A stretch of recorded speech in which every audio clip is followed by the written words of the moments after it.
Welcome to my channel. In my channel, you can watch various type of fiction and fantasy audiobook. If you want more video like this, please subscribe my channel. I kidnapped a Greek goddess while serving soldier in the Chin Empire. Part 2. The day after the pit was dug, no one from Macedonia came. They didn't even conduct morning drills as before. The enemy camp 5 miles away was quiet, with only cooking smoke rising straight up in the morning air like gray fingers pointing to the sky. But this silence is more unsettling than any attack. Scarface increased the number of reconnaissance posts, sending men to observe the area every hour. The reports were all the same. The enemy camp was normal. The soldiers were eating, resting, and maintaining their weapons, with no signs of large-scale assembly.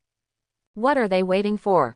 Xuanzi muttered to himself, his eyes fixed on the distance from the watchtower's observation post. Wait until we let our guard down. Old Bangzi sat in the corner, slowly sharpening a short knife. Or, wait until we fall into chaos ourselves. I was leaning against the earthen wall of watchtower, also thinking about this question. The Macedonian phalanx's army relied on discipline and rhythm in battle. They shouldn't procrastinate. The longer they dragged things out, the more likely their soldiers' vehicles would break down, and the greater the supply pressure would be. Unless, they're waiting for a better time. Or, they are observing our weaknesses. The thought made my heart tighten. I walked to the lookout post and squinted to carefully observe the enemy camp. The camp was still frighteningly orderly. The tents were laid out in neat rows and columns, and the passageways were wide. Soldiers moved between the tents in twos and threes, but no one ran, no one huddled together, and even their walking speed was about the same.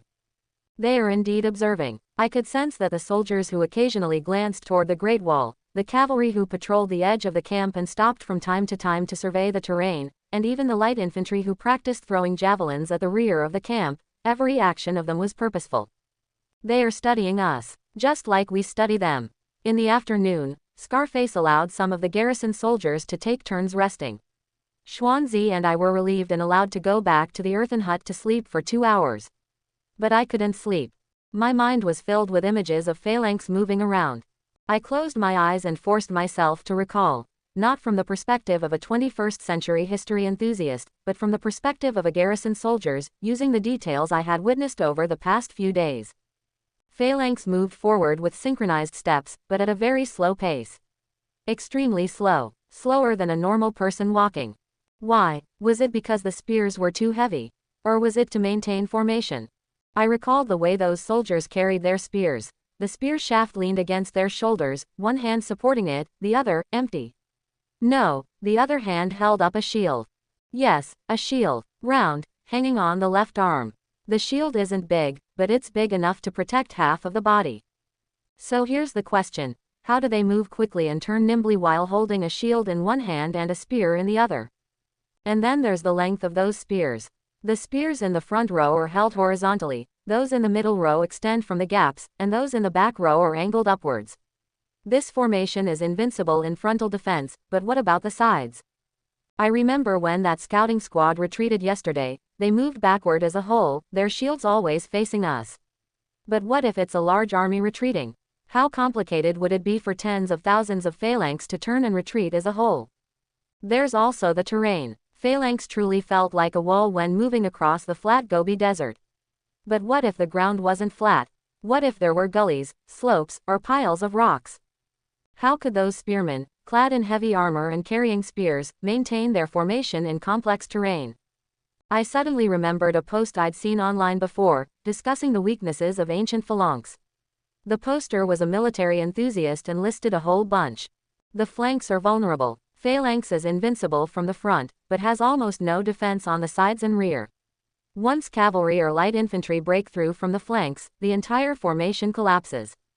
Dependent on terrain, requires flat, open ground, cannot operate in complex terrains such as forests, mountains, or swamps. Slow moving, difficult to turn, poor pursuit ability. They are vulnerable to ranged fire. While their armor can block arrows, phalanx can be disrupted if there is a dense barrage of arrows or heavy ranged weapons such as catapults or ballistae. Command signals were singular. Phalanx relied on horns and flags for command, and if the commander were beheaded or communications were cut off, the entire phalanx could descend into chaos. At the time, I thought these were just empty words. But now, after standing on the city walls of 2,000 years ago and seeing the real phalanx, every word of these, empty words, has become incredibly real. Do we have cavalry? No. There are only a few old horses in the camp, used for messengers. Do we have complex terrain? Yes, but not enough. The Gobi Desert is generally flat, with only riverbeds and a few earthen slopes. Do we have heavy ranged weapons? No. Our strongest weapon is the crossbow, and we have a limited number of armor-piercing arrows. Command signals. Where is their commander? Those wearing feathered helmets, are they standing to the side or behind phalanx? I opened my eyes and sat up. The earthen hut was quiet. Xuanzi was asleep, snoring softly. Big Ox and Old Bangzi were not there, they were probably still on duty on the city walls. I tiptoed out of the earthen house. The afternoon sun was blinding, and the camp was quiet. Most of the garrison soldiers were on the walls or resting, with only a few cooks tidying up the dishes by the earthen stove. I climbed the nearest watchtower, not the one on duty, but the spare one next to it. The view was worse there, but it was quieter. I lay prone at the lookout post and looked out at the enemy camp once again. This time I looked at it more carefully. The layout of Phalanx's campsite actually reveals a lot of information. The orderly arrangement of the tents demonstrates their extreme reliance on order. The soldiers maintaining distance while walking indicates a discipline bordering on rigidity. But this rigidity is also a weakness. People who rely too much on order are prone to panic when that order is disrupted. An army that relies too much on discipline may become stagnant if its chain of command breaks down. There were also light infantrymen practicing on the edge of the camp. They were practicing javelin throwing, rapid movement, and spreading and regrouping.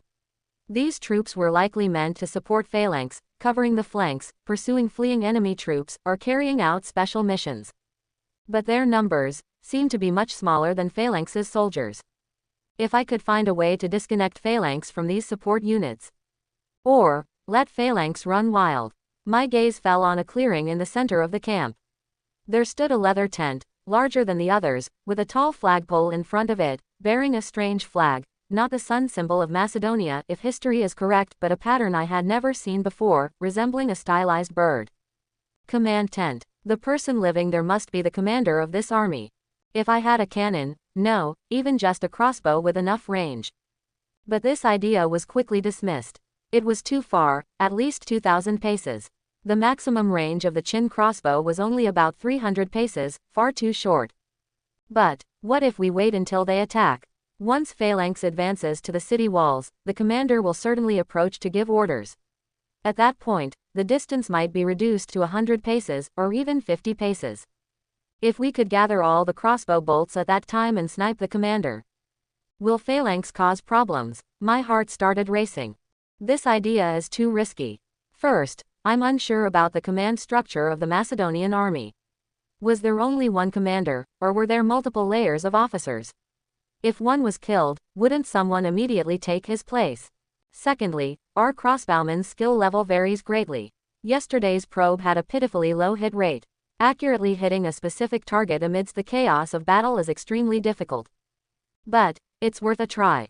No, it's not just a try. It's a must try. If we confront them head-on, we will surely die. Only by using unconventional tactics can we have a chance of survival. As I was thinking, I suddenly saw some movement coming from the enemy camp. It wasn't a large-scale troop movement, it was a small squad of cavalry that left the camp and trotted slowly toward the Great Wall. There were about 20 riders, none of them carrying spears, only short swords at their waists and bows on their backs. They weren't running fast, as if they were on patrol, or as if they were scouting the area. The lead cavalryman stopped about 1.5 miles from the Great Wall and raised his hands. The entire squad stopped. They spread out and ran back and forth along an invisible line, stopping occasionally to observe the ground and then looking up at the wall. They are surveying the terrain, looking for the best attack route. My gaze followed their movements. The place they ran through was the section of the riverbed where we had dug the pit. But they were too far away to discover the carefully disguised pits. I held my breath, unless they have a map, or markings made during previous reconnaissance. The lead cavalryman pulled something from his robes, which looked like a wooden plank.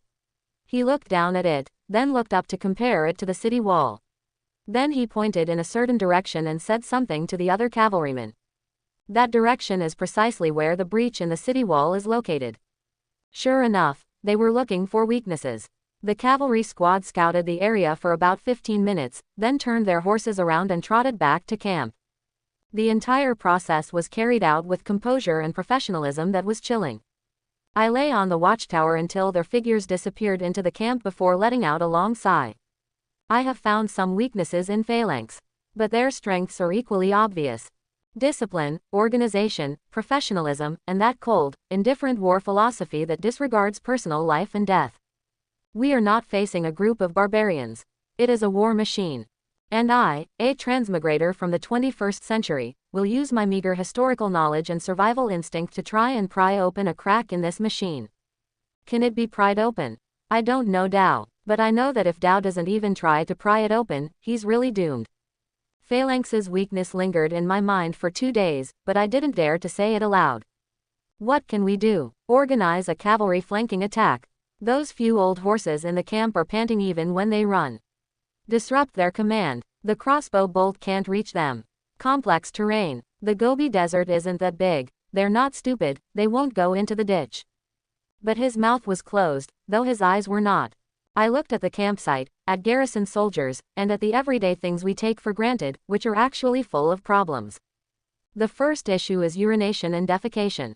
There was a pit on the north side of the camp called the cesspool, which was basically just a large pit dug and surrounded by tattered mats. Everyone used to relieve themselves there. When it was full, they would fill it in and dig another one next to it. But recently, with the intense preparations for battle, no one had time to dig new pits.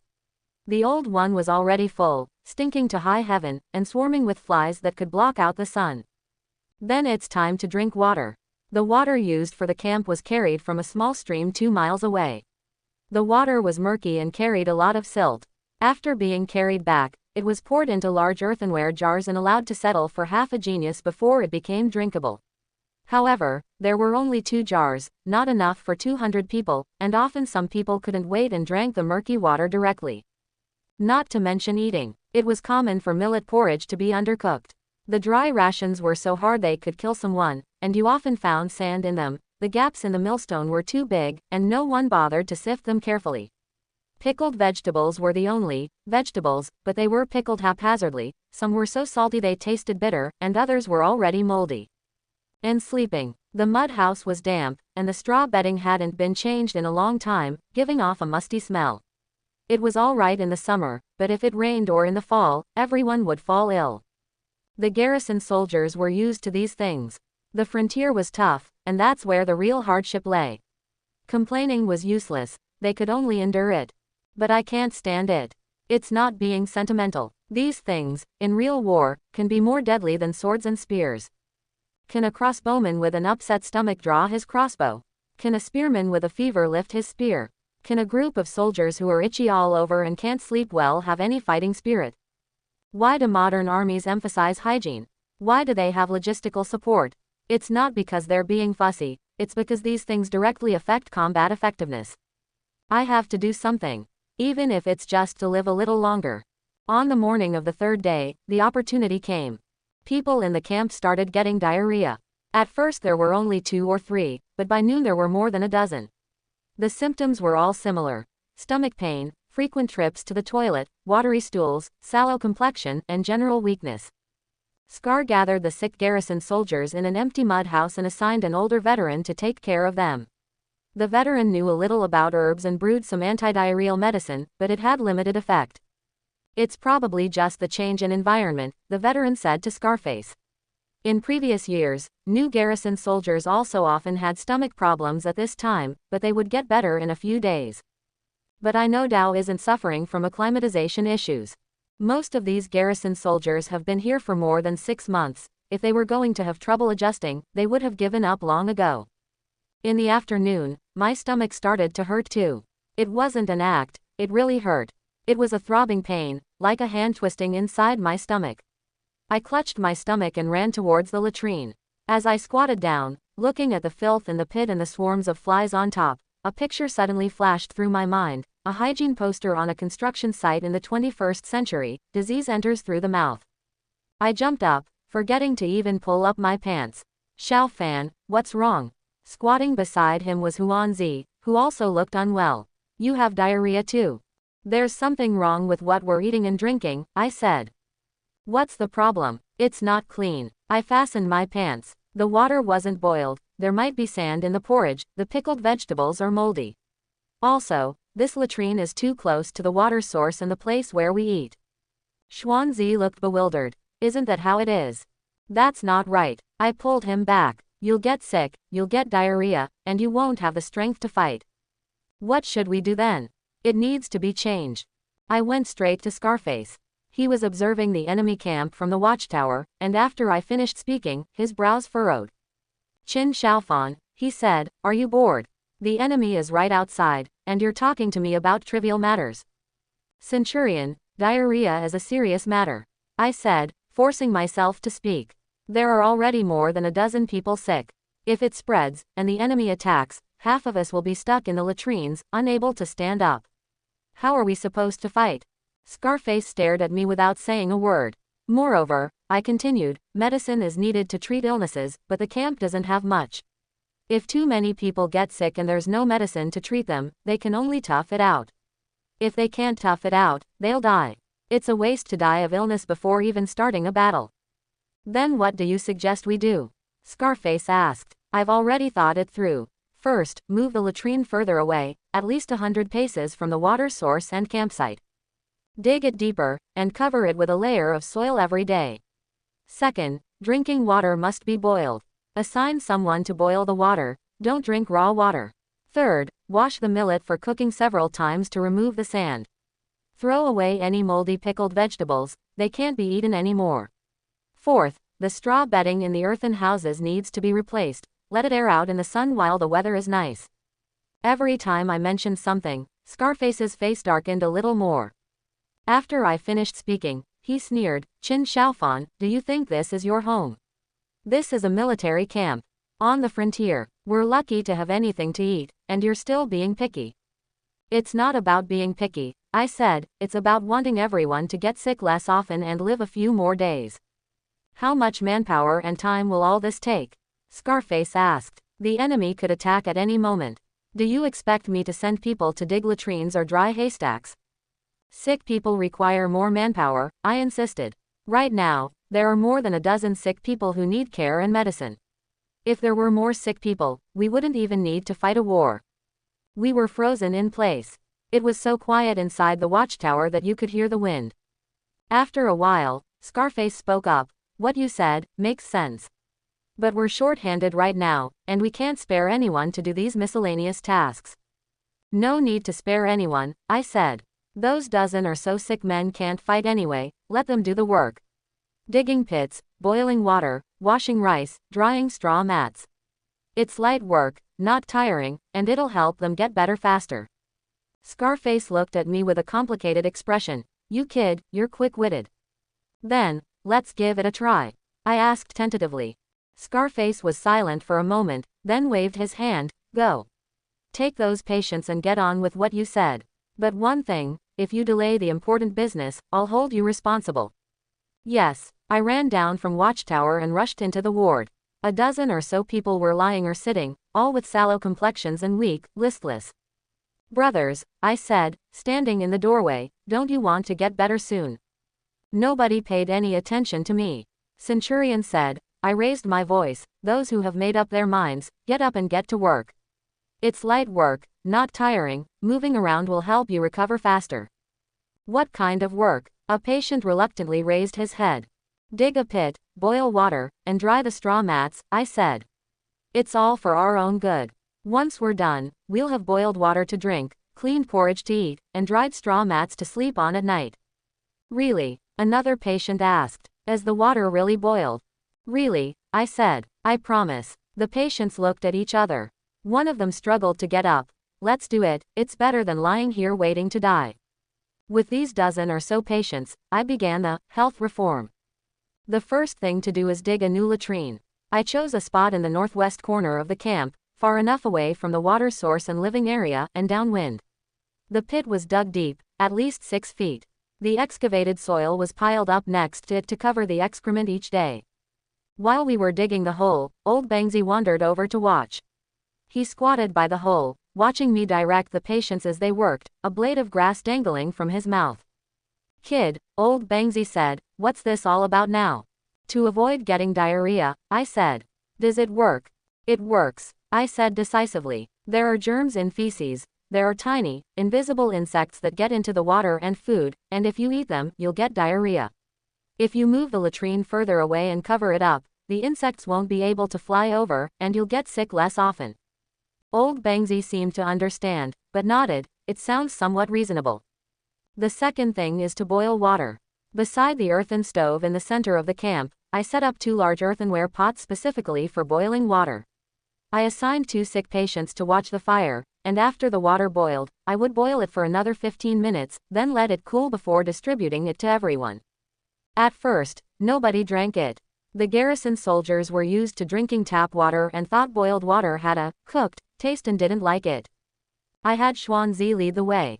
He drank it and didn't get diarrhea. The next day, a few more people drank it. By the third day, almost everyone was drinking boiled water. The third thing is to improve the food.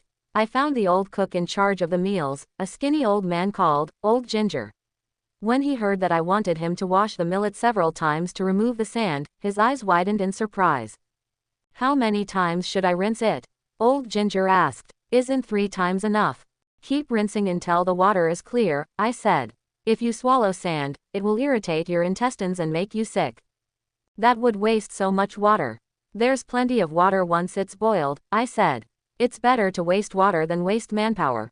Old Ginger was reluctant, but she did as she was told. Sure enough, there was no sand in the porridge that night. As for the pickled vegetables, I picked out all the moldy ones and threw them away. Old Jong grimaced with heartache. These are all preserved with salt, it's such a waste to throw them away. It would be a real shame to get an upset stomach, I said. The fourth thing is to dry the straw mats. Taking advantage of the good afternoon sun, I had the patients move all the straw mats out of the earthen houses and spread them out on the open ground to dry. The damp, moldy straw mats emitted a strange smell when exposed to the sun, but the musty smell faded a lot after they dried. By the time we finished doing all that, it was already dark. The patients were exhausted, but their complexions seemed better. Perhaps it was because they had moved around more, or perhaps it was just psychological. That night, I drank boiled water and ate rinsed porridge. Although the taste didn't change much, at least I didn't have diarrhea anymore. When I went to sleep, the straw mat was much drier, and the musty smell had faded. I lay on my bunk, listening to the breathing of the garrison soldiers around me. Someone whispered, "This water tastes good today. There's no sand in the porridge, so it won't hurt your teeth. The straw mat isn't so damp anymore." Nobody mentioned my name. But I know Dao, they sensed the change. The next day, the number of people with diarrhea decreased by half. By the third day, almost no one was pulling anymore. Scarface didn't say anything, but the look in his eyes lessened the suspicion and added, something else. It's not about trust. It's the kind of look that says, this kid's got some use. That's enough. I don't need trust. All I need is for me to live, and for everyone else to live. 4 days after the health reforms took effect, the people of Macedonia finally started moving. It was early morning, just as dawn was breaking, and most people in the camp were still half asleep, when suddenly a sentry's altered shout came from the watchtower. There are people on the other side of the riverbed. The garrison soldiers around him jumped up as if pricked by needles, grabbed their weapons, and rushed toward the city wall. I ran after him. By the time we reached the top of Watchtower, Chi was panting so hard his lungs felt like they were going to explode. Then, I saw it. Near the section of the riverbed where we dug the pit, about a mile from the city wall, there was a group of people. These weren't the heavily armored spearmen I'd seen before. This group consisted of about 20 people, dressed in light leather armor, carrying short swords and round shields instead of spears. Several of them also carried bows on their backs. Light infantry, a support unit of Macedonian phalanx. They walked cautiously, their formation loose, but they kept in touch with each other. The one in the lead would stop every now and then, crouch down, touch the ground with his hand, and then look up at the city wall, as if confirming something. "What are they doing?" Xuanzi asked, his voice strained, as he peered through the lookout point next to me. "Let's scout it out," I said. "Let's see where the pit we've dug is." Can you see it? They shouldn't be able to see it. I stared at those people. The pit is well disguised. Unless they know the exact location of Tao, they won't be able to find it by walking up to it. But the group was clearly cautious. They didn't walk directly into the riverbed. Instead, they walked along the bank, observing the riverbed as they went. The leader was carrying something in his hand, a wooden plank. It seemed to have markings carved on it. They are comparing maps. The thought sent chills down my spine. The Macedonian army actually had a topographical map of this area. Although it was certainly a rough sketch, it at least marked the main terrain features, riverbeds, earthen slopes, and the direction of the Great Wall. The lead light infantryman stopped somewhere on the riverbank, pointed to the middle of the riverbed, and then to the breach in the city wall. A man next to him immediately pulled out a small notebook, made of animal hide, sheepskin, and began writing something in it with charcoal. "They're drawing a map," I whispered, "marking where it's easy to attack and where it's not. Then let's..." Xuanzi looked at me. "Wait," I said, "and see if they dare to come any closer." The light infantry troop lingered on the riverbank for about 15 minutes. They measured several locations, made some notes, and then the leader suddenly stopped, poking at a spot in the riverbed with his short spear, a pit I had dug, the sand so thin the wooden stake was exposed. They went over to examine it, marked it on animal hide with charcoal, and then began to slowly retreat, not back, but turning westward along the direction of the Great Wall. My heart skipped a beat. "They've discovered the trap," Scarface said with a grim face. "It's all right, just one. They don't know how many more Daos there are. Should we follow or not?" a military officer asked from the side.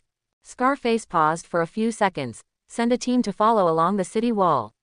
Keep your distance and don't expose too many people." Soon, a team of 10 Qin Army garrison soldiers quietly slipped out of the camp gate and followed the Macedonia Light Infantry unit along the shadows at the foot of the city wall. I'm watching it on Watchtower. Two groups of people, one in front of the other, about 300 paces apart, moved slowly across the Gobi Desert in the early morning. The Macedonia Light Infantry moved with ease, stopping occasionally to observe the walls and take notes. Our garrison soldiers followed cautiously, always remaining hidden in the shadows of the walls. After walking for about 2 miles, we arrived at the section of the city wall that had been washed away by a flash flood last year and hastily repaired. The light infantry unit stopped. They huddled together, pointing at the section of the city wall and discussing in hushed tones. The one in the lead took out a small notebook, drew a few lines, and then pointed to several spots on the city wall, obvious traces left from repairs, with varying shades of rammed earth and, in some places, the wooden palisade underneath still showing. "Oh no," I said. "They've found a weakness." Sure enough, the light infantry began to approach the city wall. Instead of charging directly, they dispersed, approaching slowly in a fan shape. Each soldier held a shield, their eyes warily watching the movements on the city wall. The distance is getting shorter. 300 steps. 200 steps. 150 steps. We've entered crossbow bolt range. Scarface raised his hand, but didn't lower it. He was waiting. The light infantry unit stopped at about 100 paces. At this distance, their faces could be clearly seen. They were all young men, probably in their 20s, with wrinkles etched by the wind and sand on their faces, but sharp eyes. Their leather armor showed signs of wear, and the edges of their shields had chips and dents. These were true veterans who had fought in battle. The leader raised his head, his gaze sweeping over the crenellations and watchtower of the city wall. His eyes were calm, as if he were assessing the quality of a tool, rather than sizing up a group of people who might kill him. Then, he made a gesture. 2 light infantrymen stepped out of the ranks, carrying short spears, not long spears, but throwing spears. They took a few steps back, ran up, and hurled the spears at the city wall. It's not shooting at people, it's shooting at the wall. 2 short spears whistled as they struck the rammed earth wall. One was shallowly embedded and wobbled before falling to the ground. The other was deeply driven in, its tip embedded in the earth, the shaft trembling. They are testing the strength of the city wall. Scarface's hand finally fell. Release the arrows. Inside the watchtower, 5 or 6 crossbowmen fired simultaneously. The crossbow bolt whistled as it flew toward the group of light infantry. But the Macedonia reacted with lightning speed. Almost as soon as the crossbow strings were cocked, everyone raised their shields in unison, curling up into a ball. Most of the crossbow bolts struck the shields with a dull thud. Only one arrow struck one man in the calf. The man groaned but did not fall, instead kneeling on one knee and using his shield to protect himself. Your aim is terrible, Scarface cursed at Dao. The light infantry began to retreat. But not in a panicked flight. Instead, they kept their shields facing the city wall and moved backward step by step. The wounded soldier, supported by his comrade, did not fall behind. They retreated to a distance of 150 paces and stopped. The leader glanced back at the city wall, scribbled a few notes in his notebook, then waved his hand, and the entire group began to retreat quickly. Should we pursue them? A military officer asked. Don't chase. Scarface shook his head. It might be bait to lure us out.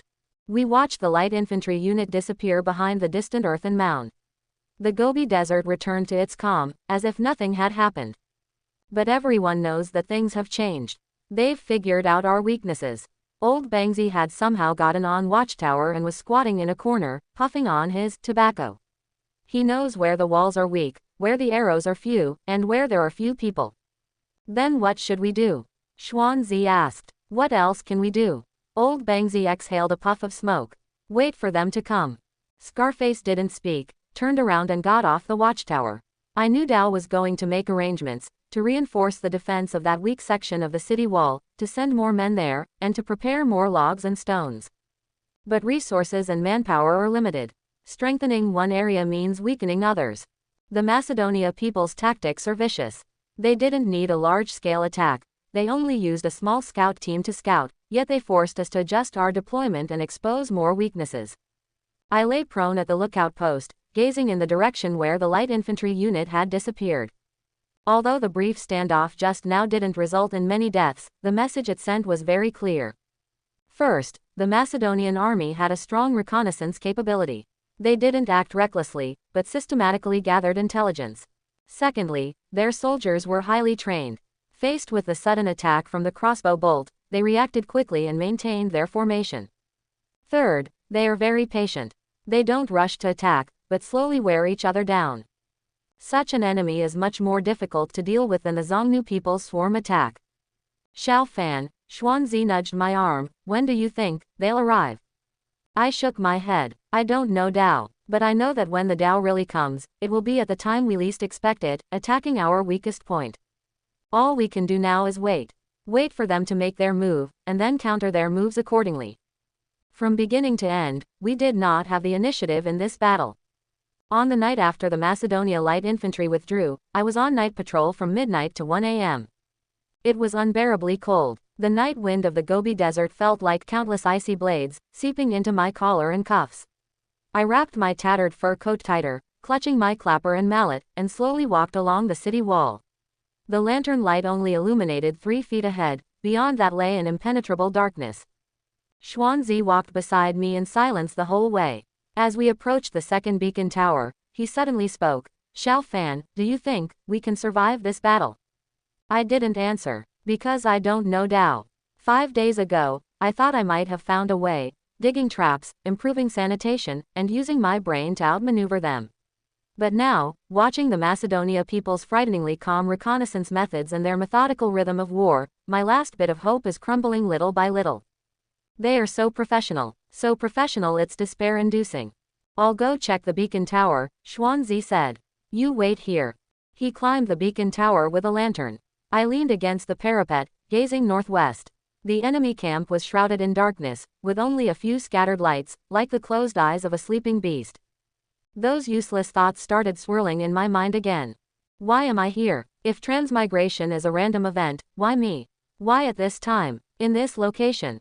In the 21st century, I, Qin Xiaofan, am an ordinary construction technician. My daily worries revolve around blueprint markings, cement mix proportions, and construction schedules. My biggest anxieties are my mortgage and my boss's grumpy face.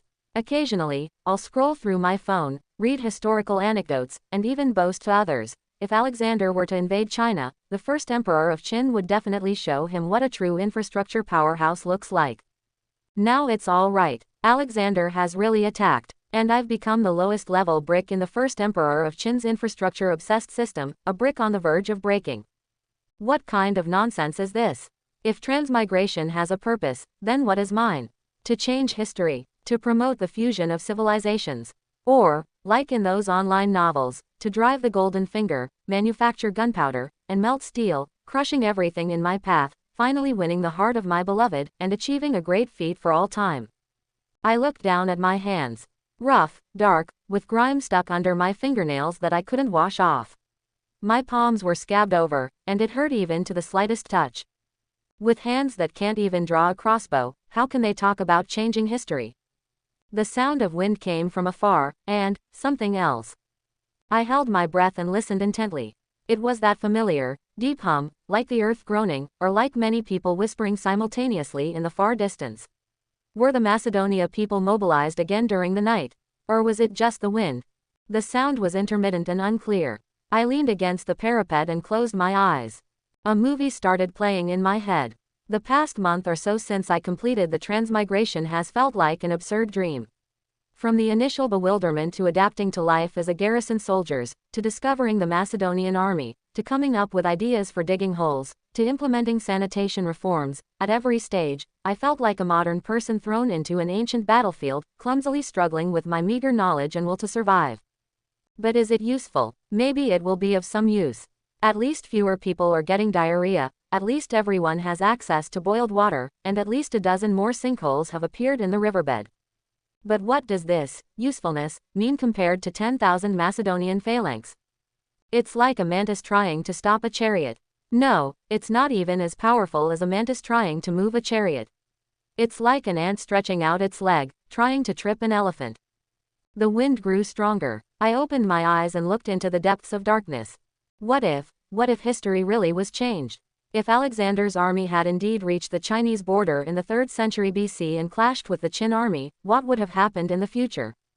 According to the original history, the first emperor of Qin died in 210 BC, and the Qin dynasty fell in 206 BC. Then came the Chu-Han contention, followed by the establishment of the Han dynasty. But what if this Macedonian army breached the Great Wall and even continued eastward? What kind of resistance will they encounter?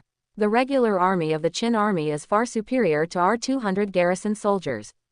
General Meng Tian's 300,000-strong northern frontier army, Wang Jian and General Wang Ben's battle-hardened troops, those are the true elite of the Qin army. What would be the outcome of Macedonian phalanx against Qin army crossbow formations? I don't know. This has never happened before in history. But I know one thing. War is not a video game, nor is it as simple as unit counters. Logistics, soldiers, command, terrain, weather, countless variables will affect the outcome. And we are but a tiny, insignificant footnote in the face of this great historical clash. The footnotes usually end up being crushed. Xiao Fan, Xuanzi's voice came from the beacon tower, everything is normal. Okay, I replied. He came down carrying a lantern, the light casting a dancing shadow on his face. What are you looking at? He asked. Look at the darkness, I said.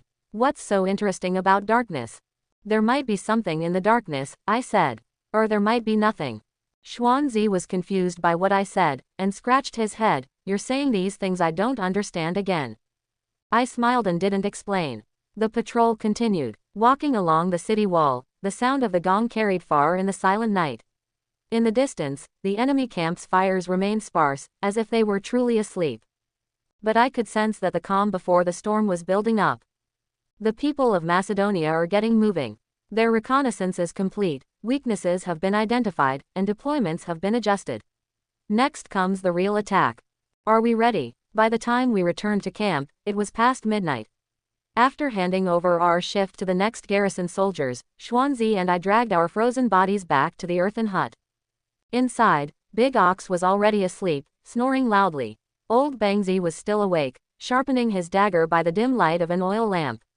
The blade slid across the whetstone, making a soft, rustling sound. Still not asleep? I asked in a low voice. I'm getting old, I need less sleep. Old Bangzi didn't even look up. What did you see on night duty today? I didn't see anything. Xuanzi took off his fur coat and crawled into the straw mat. It's just cold. Old Bangzi nodded and continued sharpening his knife. I lay on the straw mat, staring at the dark roof with my eyes open. What if I die? In this era, in this place, I died as an unknown garrison soldier. My body would be thrown into a mass grave or burned. No one remembers my name as Qin Xiaofan, no one knows I came from the 21st century. My name will not appear in history books, and my DNA will not be found on the bones unearthed by archaeologists. It's as if it never existed. So what's the point of my transmigration? Is the purpose of playing a difficult mode just to experience how to die? No, I don't want this to happen. I closed my eyes, and the faces of the garrison soldiers flashed through my mind. Xuanzi, Big Ox, Old Bangzi, Dark Skin, Dog, Old Ginger, and Scarface. These men were strangers to me just a month ago. Now, they are my comrades, my brothers who stand with me against this crumbling wall, waiting to die together. I don't want them to die. I don't want to die either. I want to live. I want to see where this absurd historical clash will lead. I want to see what it would be like if the Macedonian phalanx and the main forces of the Qin army actually clashed. I want to see how the first emperor of Qin would react if he knew about the outside world. I want to see what this world will become. This thought, like a spark landing on a haystack, suddenly ignited. Right, I want to live. Not only do we need to survive, but we also need to do something. It's not about passively waiting to die, nor about clinging to life by sheer luck. It's about actively using my meager modern knowledge and understanding of history to influence and change things, even if only in a tiny way. Digging a pit is the beginning. Improving hygiene is the first step. What's next? I roughly know Macedonian phalanx's weaknesses: vulnerable flanks, slow movement, and dependence on command. This information cannot remain unspoken. We need to find a way to let Scarface know about Dao, and let everyone know about Dao. We need to find a way to exploit these weaknesses. Even if it only means a few more phalanx men die, delays the attack by a day, and allows reinforcements to arrive in time. Even if it's just, let myself, Xuanzi, Old Bangzi, and these brothers who defended the city with me live one more day. One day is hope. The wind outside the window grew stronger. I turned over and faced the earthen wall. In the darkness, I said to myself, Qin Xiaofan, you can't die here. You're not here to be a historical backdrop. You've come here to change history. Even if it's just changing a small footnote. The people of Macedonia suddenly fell silent. It wasn't just quiet, it was deathly still. Even the daily drills were gone, and the camp was silent except for the sounds of horns and footsteps. The morning smoke was sparse, half as much as it had been a few days before. The patrolling cavalry were nowhere to be seen either. The Gobi Desert was empty, with only the wind whipping up sand and dust. On the first day, the garrison soldiers thought it was a good thing. Maybe they've retreated, Big Ox asked, glancing repeatedly towards the northwest while eating breakfast. After scouting yesterday, they figured our walls were too tough to breach, so they left. Impossible. Old Bangzi squatted by the wall, slowly drinking his porridge. An army of tens of thousands of people. They've already come all this way, how can they just take a look and leave? It's not like we're shopping. What are they doing? Preparing, Old Bangzi said. Sharpening the knives, feeding the horses, resting them. We'll be here when we're ready. The next day was still quiet. Even Scarface couldn't sit still. He sent out 3 groups of men to scout in 3 different directions. The reports were all the same. The enemy camp was normal, the soldiers were resting, but there were some extra things in the camp. Newly erected wooden frames, light parts of siege ladders, and several rudimentary catapults leaning against the tents. Also, there were pits being dug at the rear of the camp, and it was unclear what Dao was going to do with them. Dig a hole. Scarface frowned deeply after listening to the report in Watchtower. Dig what kind of hole? I can't see clearly, said garrison soldiers, the scout. It's too far away. All I can see is people digging, and the excavated soil is piled up next to them. The pit is quite large, like they're burying something. Burying something. My heart skipped a beat. Could it be a grave? Digging the graves in advance means they intend for many people to die, or they intend for many of us to die. Keep an eye on it, Scarface said. Report back immediately if there's any movement. The silence continued on the 3rd day. But the atmosphere has changed. The garrison soldiers no longer discussed weather, they've left. Instead, an eerie calm prevailed. Not relaxation, but a numbness born from being stretched to the limit. They ate, patrolled, and repaired the wall as usual, but the conversations were less frequent, the laughter gone, and everyone seemed to be waiting for something. Waiting for that knife that will fall sooner or later. I was on the afternoon shift. Standing on the watchtower, my eyes were fixed on the quiet enemy camp 5 miles away. The sun was blinding, and the Gobi Desert shimmered with heat, the distant scenery distorted slightly in the heat. The outline of the enemy camp swayed in the heat, like a mirage. But I knew, Tao, that wasn't an illusion.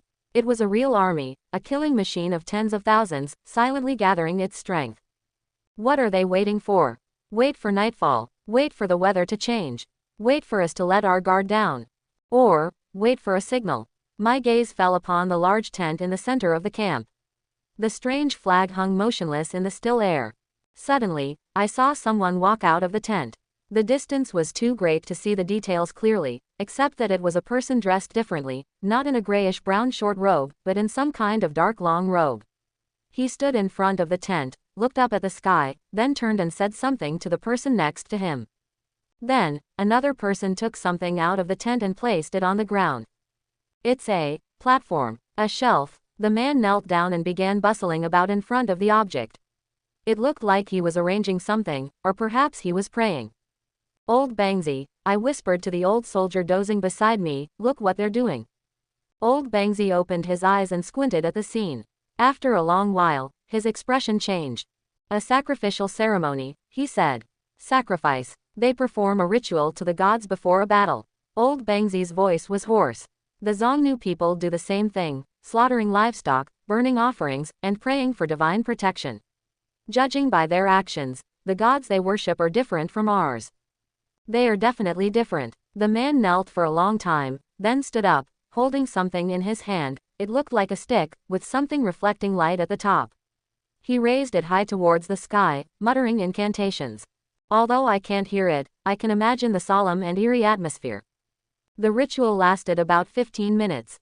After it ended, the man packed up his things and returned to his tent. The camp fell silent again. But I know Tao, something is different. The ceremony is complete. Next, it's time to draw blood. Dash dash dash dash dash dash. Strange clouds appeared on the horizon at dusk. It wasn't the usual cirrus or cumulus clouds, but a dark red, indistinct cloud layer that slowly pressed in from the northwest. The clouds were very low, almost touching the ground, giving people a strange sense of oppression. The weather is about to change. Old Bangzi stood on the watchtower, looking at the clouds with a solemn expression. Is it raining? Xuanzi asked. I don't know, Old Bangzi shook his head. But this kind of cloud, I've never seen it before. It looks ominous. The garrison soldiers gathered on the city walls, watching the approaching dark red clouds. No one spoke, only the mournful sound of the wind whistling through the battlements. When the clouds pressed down overhead, the sky suddenly darkened. It wasn't the darkness of night, but a murky, reddish darkness. The sunlight, filtered through the clouds, became a sickly red light, spilling onto the Gobi Desert and staining everything blood red. Even the enemy camp in the distance was shrouded in this blood red hue. This is, a young garrison soldier's member's voice trembled. What kind of celestial phenomenon is this? An ominous sign, said Old Bangzi.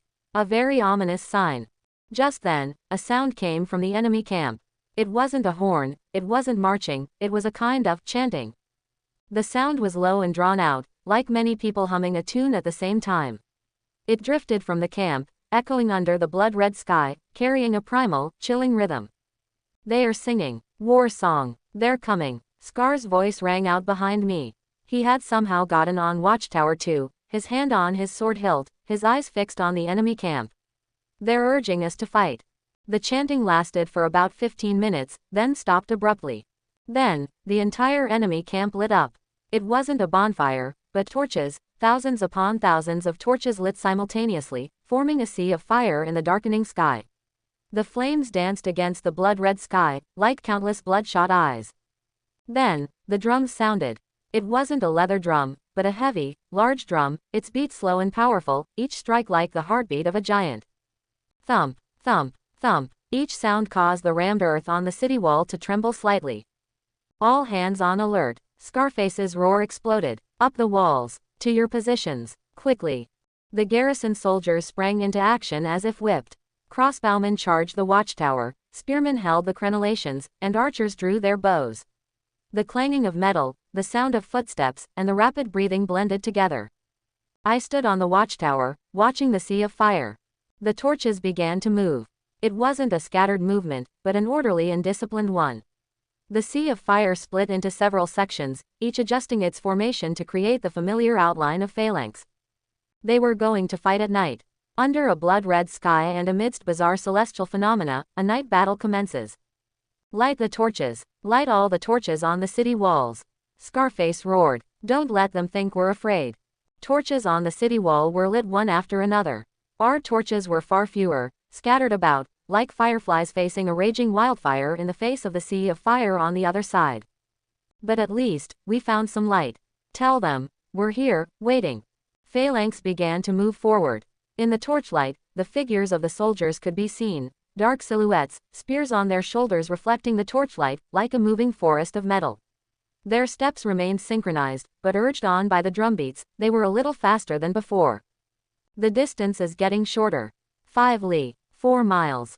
Sanli. The garrison soldiers on the city walls, their hands gripping their weapons, were sweating, their breathing rapid.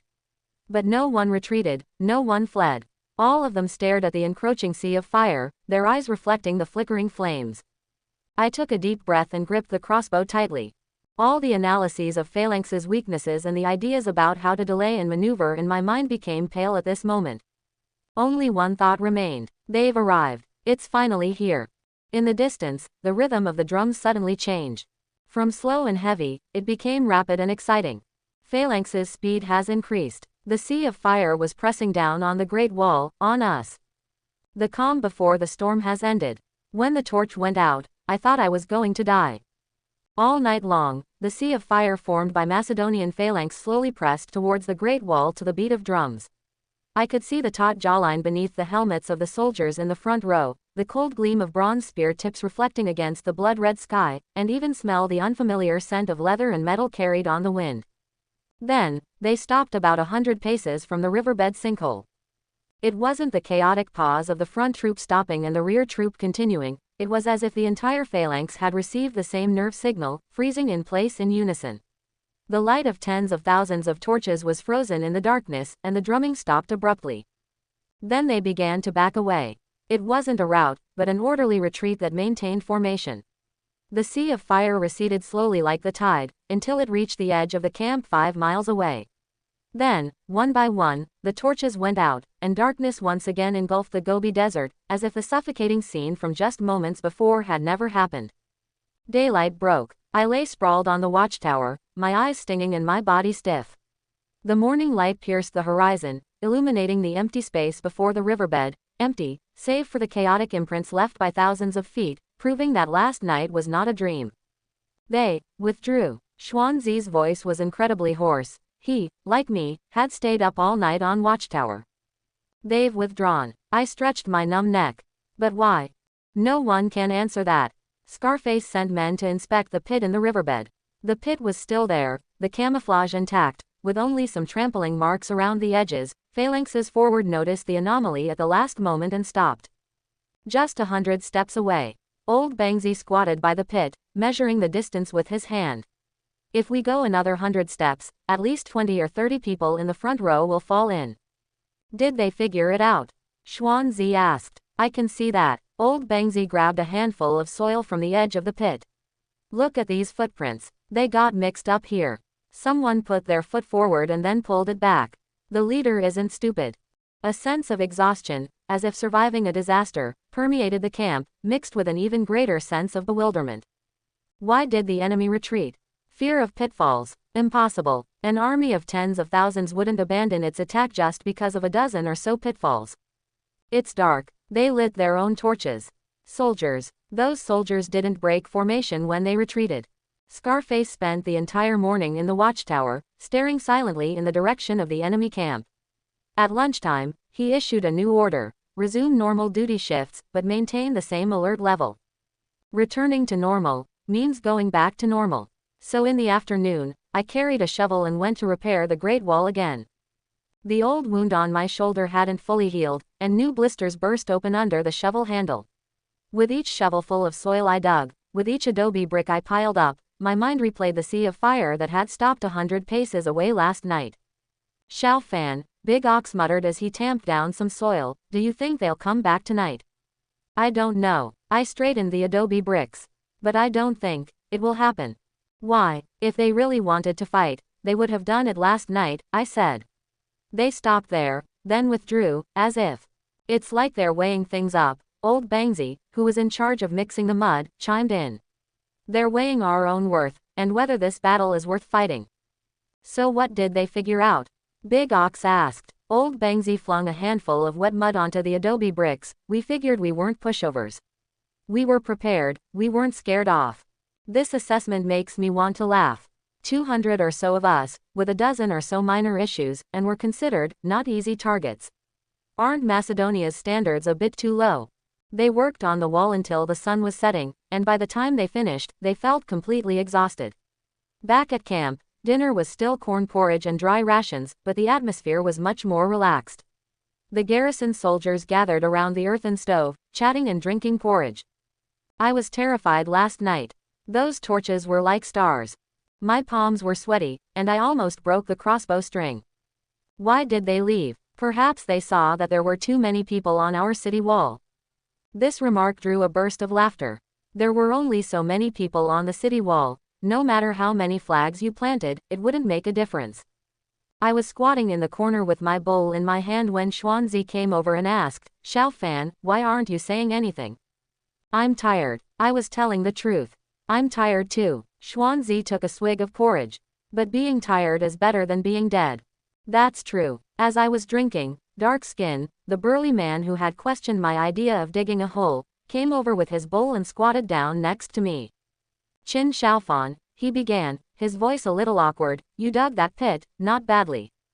I paused for a moment, then turned to look at him. Dark Skin didn't look at me, his eyes fixed on the porridge in his bowl. If they had actually stepped in last night, the front line would have been in chaos, and our crossbow bolts could have shot down a few more. It's a pity I didn't step in, I said. That's because they were lucky. Dark Skin finished speaking, then silently drank his porridge, got up and left. Xuanzi nudged me with his elbow. He's praising you. I could tell. I smiled. There was a short period of free time after dinner. The garrison soldiers gathered in twos and threes in front of the barracks. Some were sharpening knives, some were mending clothes, and some simply lay on the ground looking at the sky. The night sky over the Gobi Desert was becoming clear again, and the eerie blood-red clouds from last night had disappeared, leaving only the normal starry sky. I sat on the threshold of the earthen house, rubbing my aching calves. Old Bangsy squatted beside me, rolling his tobacco. Kid, Old Bangsy suddenly said, have you noticed that nobody has diarrhea today? Yes, I nodded. The healthcare reforms are working. Water tastes better when it's boiled. Old Bangsy lit his tobacco and took a puff. It just uses up a lot of firewood. It's better than wasting money on medicine, I said. Old Bangsy chuckled twice but didn't say anything. Night deepened, and it was time to sleep. As I lay down on the straw mat, I felt every muscle in my body protesting. My shoulders ached, my back ached, my legs ached, even my fingers hurt. But compared to the tension of waiting to die last night, this simple physical pain is almost enjoyable. Before I closed my eyes, the last thought that flashed through my mind was, what are the people of Macedonia waiting for? They neither attacked nor withdrew, they just waited it out. It consumes our food, it consumes our patience, it consumes, what? I can't figure it out. Forget it, I don't want to think about it anymore. Every extra day I can live is a day I'll cherish. This is Go Wang's daily routine. Old Ginger tossed the porridge ladle into the earthenware jar with a dull thud. I quit, he yelled, his thin face flushed red. Let whoever wants to do it. Always complaining that the porridge is too thin, that there's sand in it, that the pickled vegetables are too salty. If you're so capable, cook it yourself. The garrison soldiers gathered around the earthen stove, exchanging bewildered glances. The porridge they'd cooked that morning was indeed overcooked, so watery you could see your reflection in it. A layer of white mold floated on the pickle jar, making it look utterly unappetizing. Old Ginger, Big Ox said with a smile, I'm not talking about you, it's just, the porridge is a bit too watery today. Thin, Old Ginger grabbed a spoon and scooped up half a spoonful of uncooked millet from the bottom of the jar. Look at this. The heat is terrible. This firewood is so wet you could wring water out of it. I'm lucky if I can even boil it. The atmosphere froze. This wasn't the first time. Old Ginger was in charge of feeding 200 people all by himself. From fetching water, gathering firewood, washing rice, cooking porridge, to pickling vegetables, he and his 2 teenage children did everything. Recently, with the intense preparations for war, the firewood supply couldn't keep up, and what they collected were mostly half-damp, dry branches, making it difficult to start a fire and cook the food. All right, Scarface walked over, frowned, and glanced at the porridge pot. Just eat this, as long as you don't starve. The garrison soldiers lined up silently for their food. When it was my turn, Old Ginger scooped up a spoonful and slammed it into my bowl with a thud, splashing porridge that burned the back of my hand. I endured it and squatted in the corner with my bowl. The porridge was lukewarm, and the millet was as hard as pebbles, crunching loudly in my mouth. The pickled vegetables were bitterly salty and had a musty smell. I forced down a few mouthfuls, and my stomach immediately started churning with acid. This isn't food, this is torture. Xuanzi squatted down next to me, looking miserable. Xiao Fan, do you think we might starve to death from this food before the Macedonia people kill us? It's possible, I said honestly. My mind flashed through takeout menus, braised chicken rice, spicy hot pot, beef noodles, my mouth almost watered. But that's how conditions are at the border. Millet, pickled vegetables, and occasionally a little meat. The tools consist of just a large earthenware jar, a few earthen stoves, a stone mill, and earthenware pots. The only seasoning is salt, and even that is rationed. But I remember watching survival shows before, and there were some very simple ways to improve the taste of food. For example, I stared at the half-cooked millet in the bowl. Is the millet not cooked until it's soft because the heat wasn't high enough, or because the millet itself is too hard? Wait, shouldn't we soak the corn first? And this pickled vegetable, is it moldy because there wasn't enough salt, or because the jar wasn't clean? Xuanzi, I asked in a low voice, how does Old Ginger make pickled vegetables? That's it, Xuanzi said. Wash the vegetables, sprinkle with salt, rub them to draw out the water, stuff them into a jar, seal it, and wait. Is there enough salt? Salt is precious. Xuanzi shook his head. Old Ginger is reluctant to use too much. Do you want to wash the jar? Wash it, rinse it with water. Was it scalded with boiling water?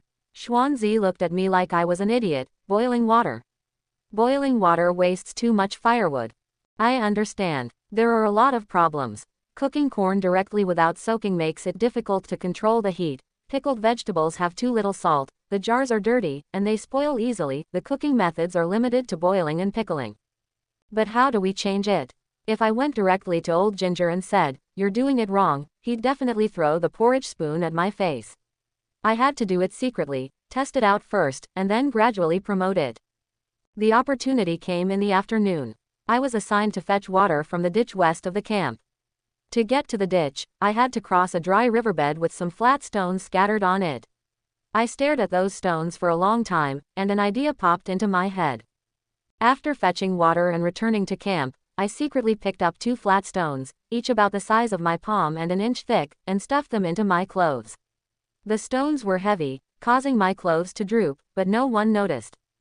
There was a break before dinner. Old Ginger went to the warehouse to get salt, and only the 2 boys who were helping with the cooking were watching the fire by the earthen stove.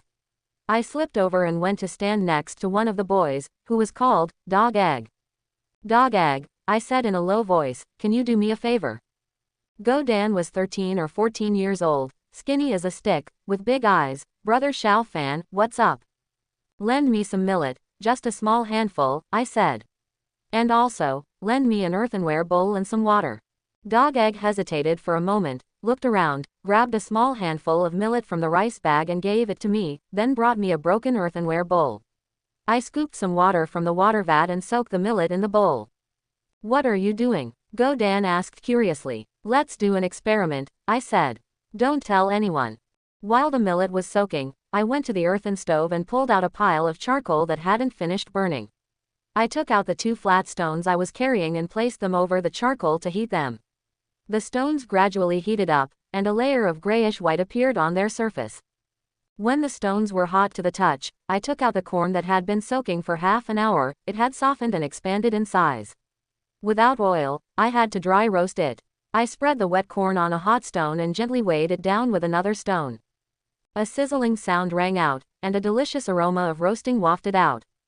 Dog Egg's eyes widened. What's that smell? Pancakes, I said. Actually, they weren't really pancakes, just flattened and baked cornmeal balls. After roasting for a while, I moved the stone away. The corn had been pressed into a thin sheet, golden brown at the edges and soft and sticky in the middle. I pried it off with a stick, blew on it, broke off a small piece, and popped it into my mouth. The taste, well, it's hard to describe. Hard, rough, and tasteless. But at least it's cooked through and has a caramelized aroma, which is better than the half-cooked corn in porridge. Let me have a taste. Dog Egg reached out his hand. I broke off a small piece for him. He put it in his mouth, chewed it, and his eyes lit up. Hey, it smells good. It's just that there's no salt, I said. I have some. Godan pulled a small cloth bag from his pocket, opened it, and inside was a tiny pinch of salt, a perk for kitchen helpers. He pinched off a little bit and sprinkled it on the remaining pancakes. When I tasted it again, the flavor immediately improved. The saltiness brought out the natural sweetness of the corn, and the crispy texture was much better than the porridge. This method will work, Godan said excitedly. It just uses a lot of stones. The stones can be reused, I said. The key is that the millet needs to be soaked first to soften it so it can be roasted quickly. As we were talking, Old Ginger returned. He saw the stone and the browned corn chips by the earthen stove and frowned. What are you doing? I quickly handed over the remaining pancakes. Uncle Jong, please have a taste. Old Ginger took it suspiciously, took a bite, chewed it, and said nothing. Then she took another bite. How did you do it? He asked. I explained the method. After listening, Old Ginger stared at the two stones for a long time. What a waste of money, he said finally. But it cooks quickly, I said. Damp firewood is hard to burn, and it takes forever to cook porridge. Using stones to conduct heat, the residual heat of the charcoal can cook it. And soaking the millet makes it easier to cook the porridge. Old Ginger was silent for a moment. How long should the corn be soaked? At least half an hour, I said, or even better, soaking all night. Then we need to soak it in advance, Old Ginger calculated, soak it in the morning and cook it at noon. Yes, I nodded. And pickled vegetables. Scald the jars with boiling water before putting the vegetables in, and add a little more salt so they won't spoil easily. Old Ginger didn't say anything, but walked around the earthen stove twice with his hands behind his back. Then he stopped and looked at Godan. Tomorrow morning, try soaking a bag of corn. Okay, Dog Egg replied happily. Old Ginger looked at me again. You kid, where did you learn all this? My family has done this before, I made up a reason on the spot. Poor families will come up with ideas. Old Ginger hummed in agreement and didn't ask any further questions. The porridge was indeed different the next day at noon. The corn had bloomed and the porridge had thickened considerably. Although it still lacked flavor, at least it wasn't hard on the teeth. The garrison soldiers were somewhat surprised when they got their food, and someone whispered, "This porridge is decent today." I squatted down in my usual spot, bowl in hand. Xuanzi leaned over and slurped up a mouthful of porridge. Huh. Is it overcooked today? I buried my head in my porridge. Did you do this? Xuanzi asked in a low voice. Old Ginger did it, I said. Come on, Xuanzi nudged me with his elbow. Yesterday I saw you and Godan fiddling with something by the earthen stove. Did you put that stone there? I smiled and didn't deny it. You're really something, Xuanzi said. You can even make rice look fancy. In the afternoon, I saw Godan roasting stones by the earthen stove again. This time he was bolder. He roasted several corn pancakes, sprinkled them with salt, and shared them with a few close friends. The children ate them with great relish. Old Ginger stood by and watched without stopping them. After the children dispersed, he came over to me and whispered, "Soaking the rice works. As for the pickled vegetables, once this batch is finished, try pickling them the way you suggested when you pickle new ones." Okay, I nodded. But don't tell anyone, Old Ginger warned me. Scar is the most annoying and meddlesome person. If he finds out we messing around with the food, he'll be in big trouble. I understand, I said. Dinner was still porridge and pickled vegetables, but the garrison soldiers complained that there wasn't enough. Godan secretly slipped me a small piece of pancake, toasted until golden brown and sprinkled with salt. I broke off half and gave it to Xuanzi. Delicious, Xuanzi chewed, his words muffled. Xiao Fan, what other tricks do you have up your sleeve? Take your time, I said. Improving the diet is not something that can be done overnight. There are only so many varieties of millet, so much salt, and so many tools. But at least soaking rice can make the porridge taste better, roasting stones can occasionally change the flavor, and clean jars can prevent pickled vegetables from getting moldy. Change it little by little. It's like digging a pit, or like promoting the drinking of boiled water. Little by little, it adds up. Before dark, I went to the ditch to fetch water and picked up a few suitable flat stones, which I hid behind the woodpile in the corner of the camp. Dog Egg saw them and winked at me. "Still baking tomorrow?" he asked in a low voice. "We'll see," I said. "You can't bake it every day, it uses too much firewood and the food is easily exposed. Use it occasionally, as a treat." Back in the mud house, lying on the straw mat, I was still thinking, besides millet, what else could I get? There are wild onions in the Gobi Desert, could I dig some up for seasoning? And what about the wild game I occasionally hunted, besides boiling, could I roast it? As I was thinking, my stomach growled. The porridge I had that night was better than before, but it still wasn't very filling. I rolled over and looked at the dark ceiling. Take your time. To survive, one must do more than just dodge swords and arrows. We still need to make life a little better. Even if it's just a little bit. I'm almost out of ideas. Soaking corn until soft makes it easier to cook, scalding pickle jars reduces mold growth, and stone-baked flatbreads offer variety. These things that seem like common sense in the 21st century are considered ingenious tricks here. But improving life can't rely solely on these few tricks. I need to learn some real survival skills for this era. The question is, from whom should one learn? Scarface. All he cares about is war. Schwanzi. Even greener than me. Big Ox. Strong, but simple-minded. Old Bangsy. He's an old hand, but the moment he takes a puff of his tobacco, his eyes drift to the horizon, answering only 1 out of 3 questions. I need a veteran who is willing to teach and truly knows the stuff. Opportunity arrived on a gloomy afternoon. The sky was overcast, and a wind swept across the Gobi Desert, whipping sand and dust into people's faces. Construction of the city walls had stopped. The rammed earth wouldn't hold firm in this weather. Most of the garrison soldiers huddled in their mud huts, mending clothes, sharpening knives, or simply sleeping. I wandered to the stables in the corner of the camp. There were 7 or 8 old horses tied up inside, their ribs so thin they were clearly visible. An old soldier with gray hair was squatting by the shed, whittling something with a small knife.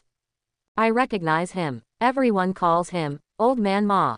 It's said he's been stationed at the border for almost 20 years. He started as a cavalryman, but as his horses and he himself grew old, he was reassigned to manage the horses. He's not a talkative person and is always alone by the stables.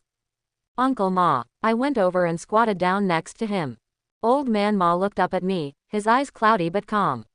He was whittling a piece of hardwood, already taking the shape of a crossbow trigger. "What is it?" "I'd like to learn something from you," I said honestly. "What are you learning?" Old Man Ma continued whittling the wood, the blade scraping against the surface, making a fine whirring sound. "Learn how to survive on the frontier," I said, "how to survive without fighting." Old Man Ma paused for a moment with the knife in his hand, then continued. "You're doing pretty well, aren't you? Digging holes, boiling water, cooking porridge, you've got quite a few tricks up your sleeve." Sure enough, there were no secrets in the camp. These veterans saw right through my little tricks. "Those are shortcuts," I said. "When you're really out in the wild, without a pot or a stove, I can't even cook a proper meal." Old Man Ma didn't speak. After finishing the last cut, he held the wooden trigger in his hand and examined it. Then he stood up, dragged a small burlap sack from the corner of the shed, untied the rope, and emptied its contents. A pile of dried plants, grass stems, leaves, roots, and a few shriveled wild fruits. Some I recognized, like the slender blades old Bangsy used as tobacco. The rest were completely unfamiliar. "How many do you recognize?" Old Man Ma asked. I crouched down to take a closer look and pointed to a plant with thick leaves. Is it edible?" "You can eat it," Old Man Ma said, "but you have to cook it. Eating it raw will give you diarrhea." He then pointed to a small pile of dark brown root tubers. "These, if you crush them up and mix them into the porridge, will fill you up." "Where did you get it?" I asked. "It grows on the Gobi Desert." Old Man Ma squatted down again and began sorting the plants. "It looks barren, but if you look carefully, there are quite a few edible things. The key is to recognize them and know how to prepare them." He picked up a shriveled wild fruit and handed it to me. "Try it." I took it, hesitated for a moment, and then put it in my mouth. The flesh was dry and hard, and so sour that my whole face scrunched up. It's dry this season, Old Man Ma said. When it ripens in summer, it's sweet and sour. If you pick too much, dry it, and soak it in water to drink in winter, it'll keep you healthy. Can you teach me how to find these? I spat out the fruit pit. Old Man Ma looked at me for a while, then slowly nodded. Tomorrow morning, at 3:45 a.m., at the camp gate. The next day, before dawn, I got up. I dressed in the dark, grabbed some dry rations, and slipped to the camp gate. Old Man Ma was already there, carrying an old leather bag and leaning on a wooden stick. Follow me. After saying that, he opened a crack in the gate and slipped out. I quickly followed. The Gobi Desert was bitterly cold in the early morning. The wind had died down, but the chill seeped in from all directions. Old Man Ma walked slowly but steadily, his wooden stick tapping rhythmically on the gravel. We didn't go far, just wandered around the slopes inside the wall. It was relatively safe there. Even if the Macedonia attacked suddenly, we could quickly retreat to our camp. When they reached a sparsely shrubbed slope, Old Man Ma stopped and used a stick to push aside a clump of withered grass. Underneath, several plants growing close to the ground were revealed, with thick, fleshy, grayish-green leaves. This, he pointed with a stick, is called ground lichen. It grows after it rains. Pick the tender leaves, boil them into soup, and it's slippery. I crouched down to examine it closely and memorize the shape and color of the leaves. After walking a while longer, in a shady crevice between rocks, Old Man Ma pointed to several clusters of deep purple berries. These are edible when ripe, but birds also love them, so you have to get there early. How do you distinguish the poisonous ones? I asked. Old Man Ma took out a small leather bag from his leather pouch and poured out several dried fruits of different colors, all very brightly colored. Remember, those that are too brightly colored are mostly problematic. If you're unsure, let the birds eat them first. If the birds are fine, then you can try them yourself. What if the bird dies? Then you've saved yourself a meal. Old Man Ma said calmly, as if to say that the weather was nice today. I couldn't help but laugh. Old Man Ma glanced at me, and the corners of his mouth seemed to curve slightly, but he quickly straightened them again. We walked about 5 or 6 miles that morning. Old Man Ma taught me how to identify, pick, and process 7 or 8 kinds of edible plants. He also taught me the tricks to finding water sources, look at plant growth, look for animal tracks, and dig shallow pits for seepage. There's water under the Gobi Desert. Old Man Ma poked the ground with a stick, but it's not necessarily all drinkable. Dig it up, check first, see if it's clear, and if it has any strange smell. Then check for insects. If there are live insects in the water, it's generally drinkable. What if there are no bugs? Then there might be something wrong with the water, Old Man Ma said.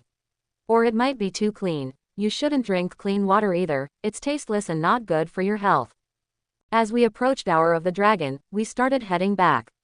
On the way, Old Man Ma suddenly asked, "Are you learning all this so you can stay at the border for a long time?" I was stumped. Want to stay long? Of course not. I want to go back to the 21st century, or at least leave this godforsaken place. I want to live a better life, I said finally. Old Man Ma nodded and didn't ask any more questions. By the time we got back to camp, the sun had already risen. Old Man Ma went straight back to the stables. I followed him to the shed and pulled out the rations I'd brought that morning. They were as hard as rocks. Uncle Ma, this, thanks. Old Man Ma took the dry rations, broke off a small piece, put it in his mouth, and chewed slowly. Are we still studying tomorrow?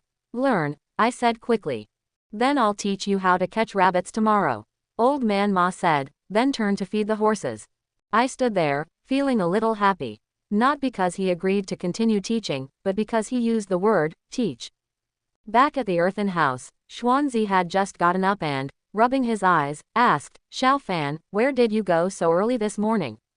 Learn to find food from Old Man Ma, I said. Old Man Ma. Xuanzi was taken aback. That old man who watches over the horses. What can he teach you? I'll teach you how to keep yourself from starving, I said. While repairing the city wall this morning, I was still thinking back on what I had learned that morning. Wild vegetables, wild berries, tips for finding water, these are seemingly insignificant pieces of knowledge, but they can be lifesavers in critical moments. During a break halfway through work, Big Ox leaned over and asked, I heard you went out with Old Man Ma this morning. I drank some water. What did you learn? I've identified a few edible grasses, I said.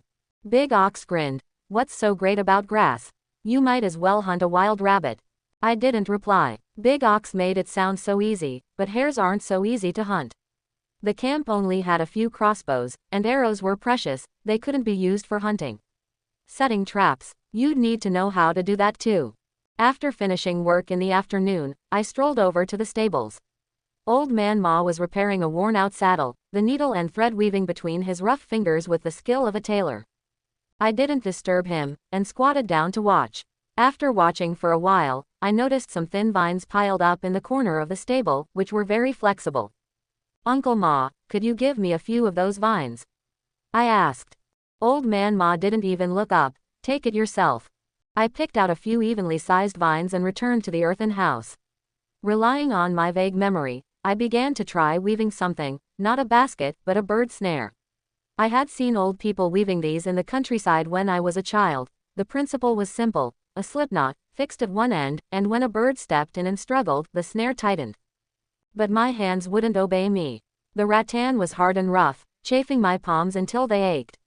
After weaving for ages, I only managed to make a crooked loop. What are you doing? Xuanzi asked curiously as he leaned closer. To catch birds, I said.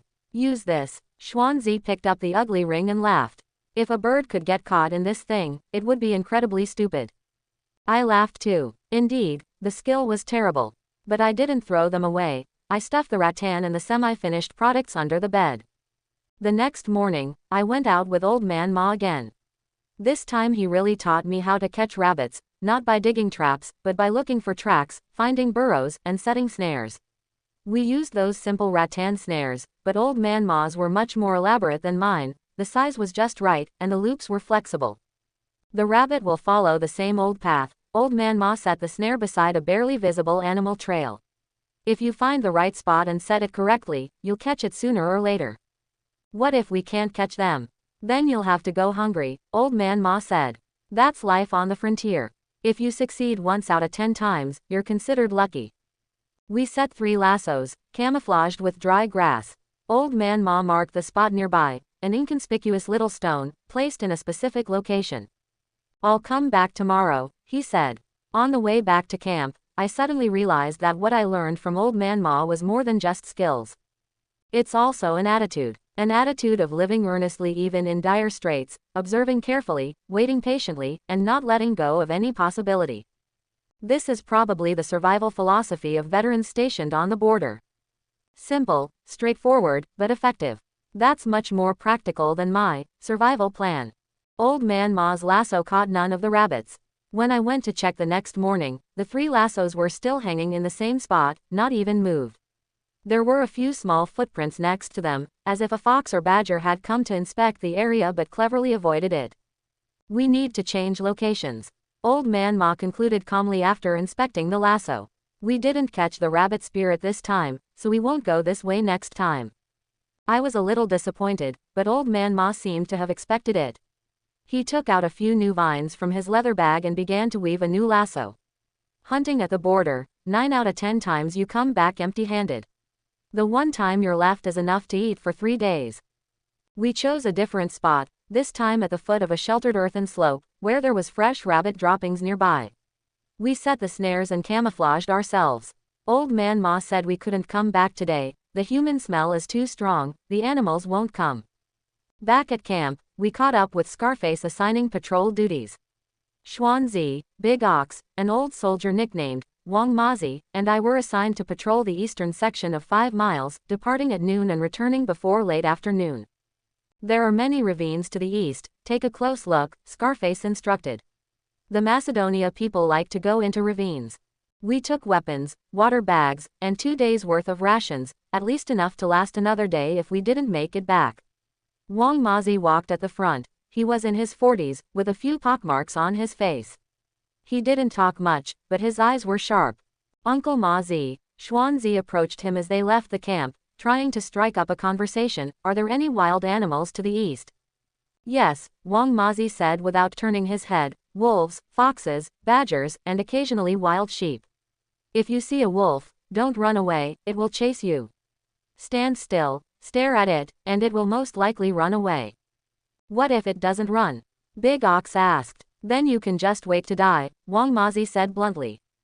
I got chills listening to this. The wolves in the Gobi Desert aren't as docile as those in zoos, they can really bite when they're starving. The patrol route followed a dry ditch at the foot of the Great Wall.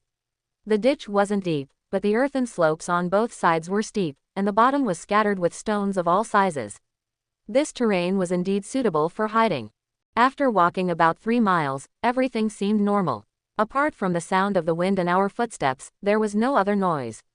Big Ox started humming a tune, Xuanzi picked up a dry branch to use as a walking stick, and Wang Mazi remained silent, his eyes scanning both banks like searchlights.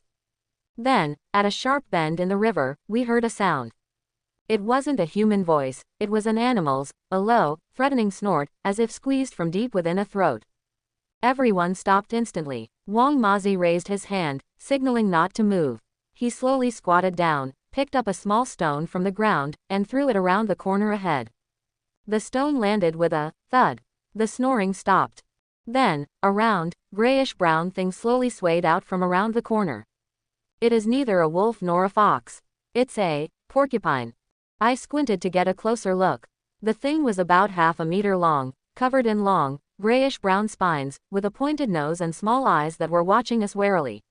The spines standing upright on its back looked like a small immortal hand, and they looked prickly. What the hell? Big Ox asked in a low voice. A hedgehog, Wang Mazi said, but it's too big. Is it a badger? No, badgers don't have this many spines. Seeing that we didn't move, the spiky ball became bolder, took a few steps forward, and started snoring again, its spines twitching. It's blocking the way, Xuanzi whispered. Indeed, the ditch is very narrow. If that thing lies in the middle, we either have to go around it or make it move aside. What should we do? Big Ox looked at Wang Mazi. Wang Mazi frowned, his hand on the hilt of his knife, but he didn't draw it. Killing this thing wasn't difficult, but it would be a waste of his energy. I stared at the spiky ball, my mind racing. It looked like a hybrid of a porcupine and a badger, probably a rodent, not very brave, but with strong defenses.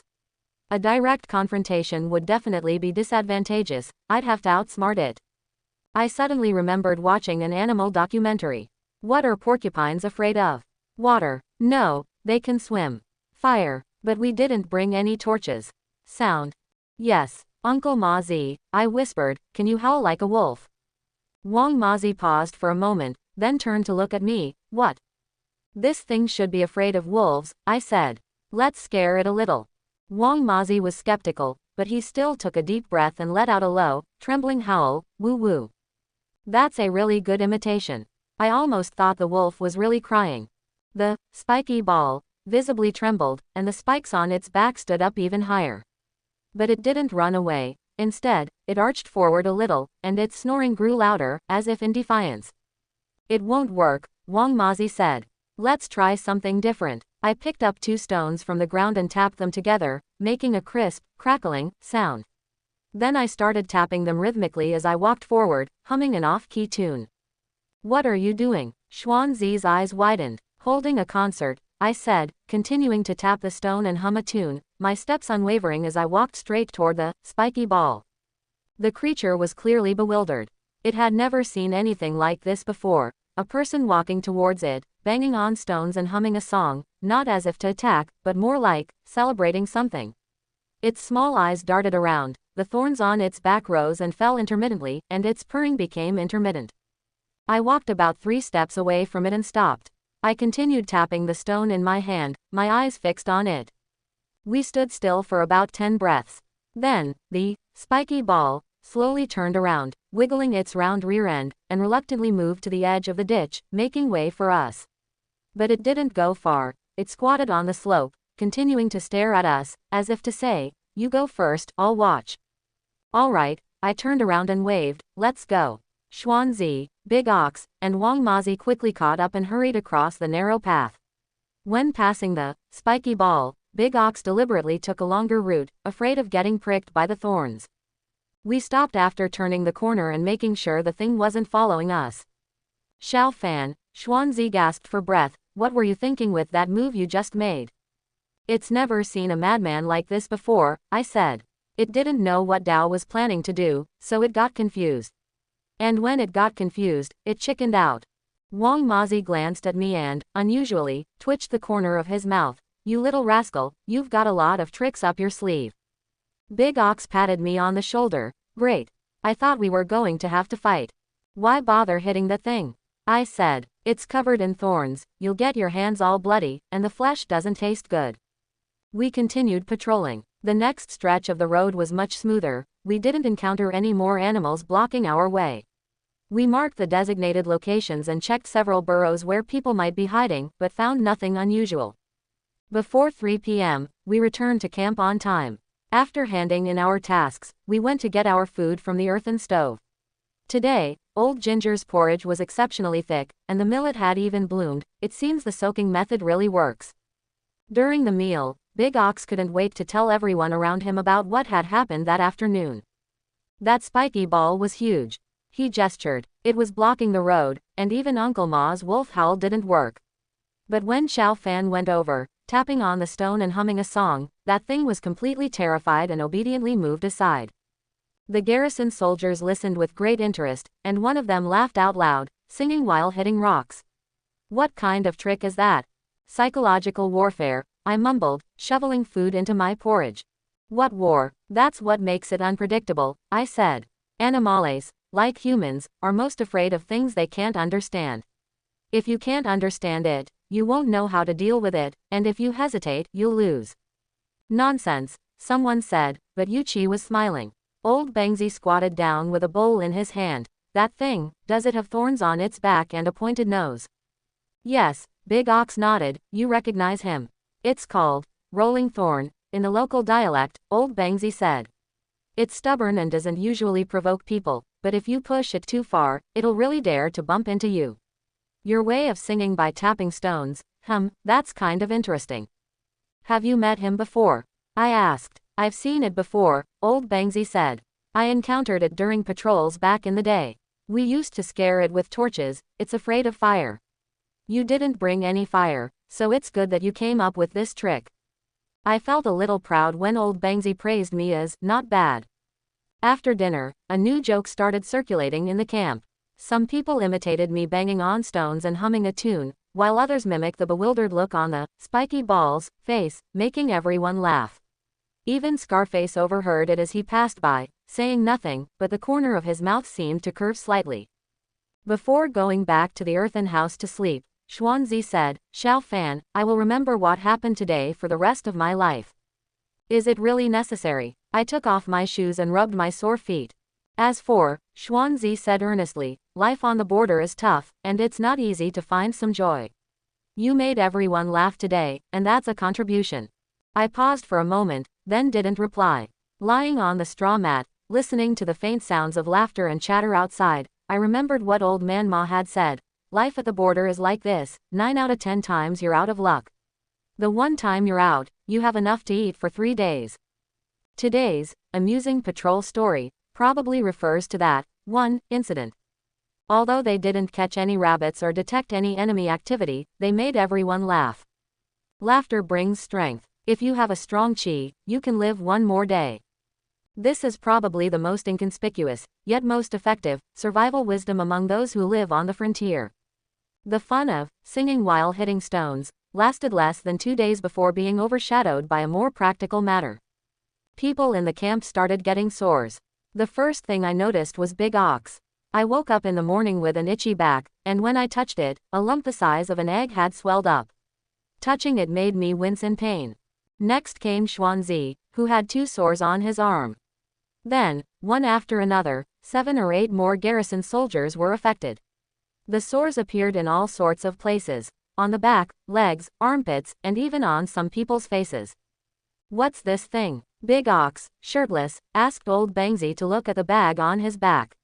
Old Bangzi leaned closer to take a look and gently pressed it with his hand, causing Big Ox to let out a loud, ow. Boils, Old Bangzi said, when it's hot, you sweat and dirt gets stuck in your pores, and that's how you get them. What should we do then? Xuanzi asked, scratching his arm with a worried expression. Wait until it matures and oozes pus, then it will be fine, Old Bangzi said casually. Don't squeeze it, or it will leave a scar. But the problem isn't just about sores. A strange, foul odor began to permeate the mud house. The straw mats always felt damp to the touch. Even after being sunned during the day, they would become wet again after a night's sleep. Some people started complaining of itching all over their bodies, even in places that weren't sores, scratching until their skin was covered in red welts. I realized where the problem lay. Health. Although they had previously promoted drinking boiled water and digging new latrines, these were just the basics. The garrison soldiers trained, repaired walls, and patrolled every day, covered in sweat and stench. When they returned, they had nowhere to shower, their clothes went unchanging for 10 days or half a month, and their straw mats were damp and moldy. No wonder they got sores. I need to take a shower, I said to Xuanzi during dinner. Take a bath. Xuanzi thought it was a fantasy. Where would we bathe? The ditch is 2 miles away, and the water is bone-chillingly cold. Besides, we don't have the time. You have to wash it even if you don't have time, I said, otherwise the sores will spread and grow more and more. How do we wash? Big Ox asked, leaning closer. Will everyone be given a wooden bucket? I thought about it. A communal shower isn't practical. There aren't the facilities, the time, or enough water. But at least it would allow everyone to dry themselves, change clothes, and air out their straw mats. During my lunch break the next day, I found a relatively flat open space and drew a simple diagram on the ground with charcoal. A square represented an earthen house, inside which I drew several small figures with arrows pointing to several circles outside the house. What's this? Garrison soldiers, who were passing by, curiously gathered around. The sanitation reform plan, I explained, pointing to the diagram. After work each day, wipe your body with a damp cloth, paying special attention to areas that sweat easily, such as the armpits and back. Change your clothes at least every 3 days, and scald the clothes you take off with boiling water before washing them. Move your straw mats outside to sunbathe every 5 days. The crowd fell silent for a few seconds. Then someone laughed out loud. Qin Xiaofan, you're at it again. Drinking boiled water, digging latrines, and now you want us to wipe ourselves down and air out our blankets. We're garrison soldiers, not women. Exactly, so what if you sweat? What man doesn't smell? You keep changing your clothes, are you going to pay for them if they get ruined? There was widespread opposition. I didn't rush to refute them. I waited until they finished laughing before asking, does it hurt when you have sores? No one said a word. Does it itch? Someone subconsciously scratched their arm. 7 or 8 of us have sores now, I continued, and in a few days, there might be 20 or 30. How will we draw our crossbows and carry our spears when we're covered in sores? If the Macedonia attack, will we fight or just scratch ourselves? That hit the nail on the head. The garrison soldiers exchanged glances, their mocking expressions fading. But, an old soldier began, we don't have enough cloth to wipe ourselves down. We only have 2 sets of clothes, what are we going to wear after washing them? Take turns, I said. There are 5 people in one room. 2 people will take turns today, and 2 more will take turns tomorrow. The cloths for wiping the body don't need to be new, torn strips of old clothes will do. Where's the boiling water? Another person asked. Boiling water wastes firewood, and old Ginger will complain again. No need to boil it separately, I said. After you finish using the water from cooking, don't throw it away. Let it cool down to a warm temperature before wiping yourself down. The straw mats are out to dry, where will we sleep tonight? We spread dry grass on the ground and made do for the night. Questions were posed one by one, and I answered them one by one. Some answers sounded forced, but at least they were solutions. Finally, old Bangzi, who had been silent until now, spoke up, give it a try. Everyone looked at him. Having sores is awful, old Bangzi said slowly. I had them when I was young. One sore on my back festered for half a month, I had a fever, and I almost died. If wiping my body and changing my clothes could reduce the suffering, it's worth a try. With old Bangzi's support, the opposition subsided. Then, let's try it in our room first. Xuanzi asked tentatively. Okay, I nodded. That evening, the 5 of us in the room began our first hygiene reform. I boiled a pot of warm water, it was indeed leftover water from cooking. I asked old Ginger for a few pieces of tattered linen, which I tore into palm-sized pieces. Everyone took turns wiping themselves with the damp cloths, focusing on areas prone to sweating. The process was a bit comical. Big Ox couldn't reach his back while wiping it, so Xuanzi helped him, but he went too far, and Big Ox yelled. Old Bangzi, on the other hand, remained calm, wiping his back slowly and methodically, muttering, "Be gentle, it's not like it's made of iron." After wiping myself down, I changed into clean clothes, not really clean, but at least they'd been sun-dried. The dirty clothes I'd taken off were soaked in another earthenware pot with some wood ash added. I'll wash them tomorrow. There wasn't enough time to move the straw mats out, but we lifted them up to expose the earthen bed underneath for ventilation. Although the effect was limited, at least it wasn't so damp anymore.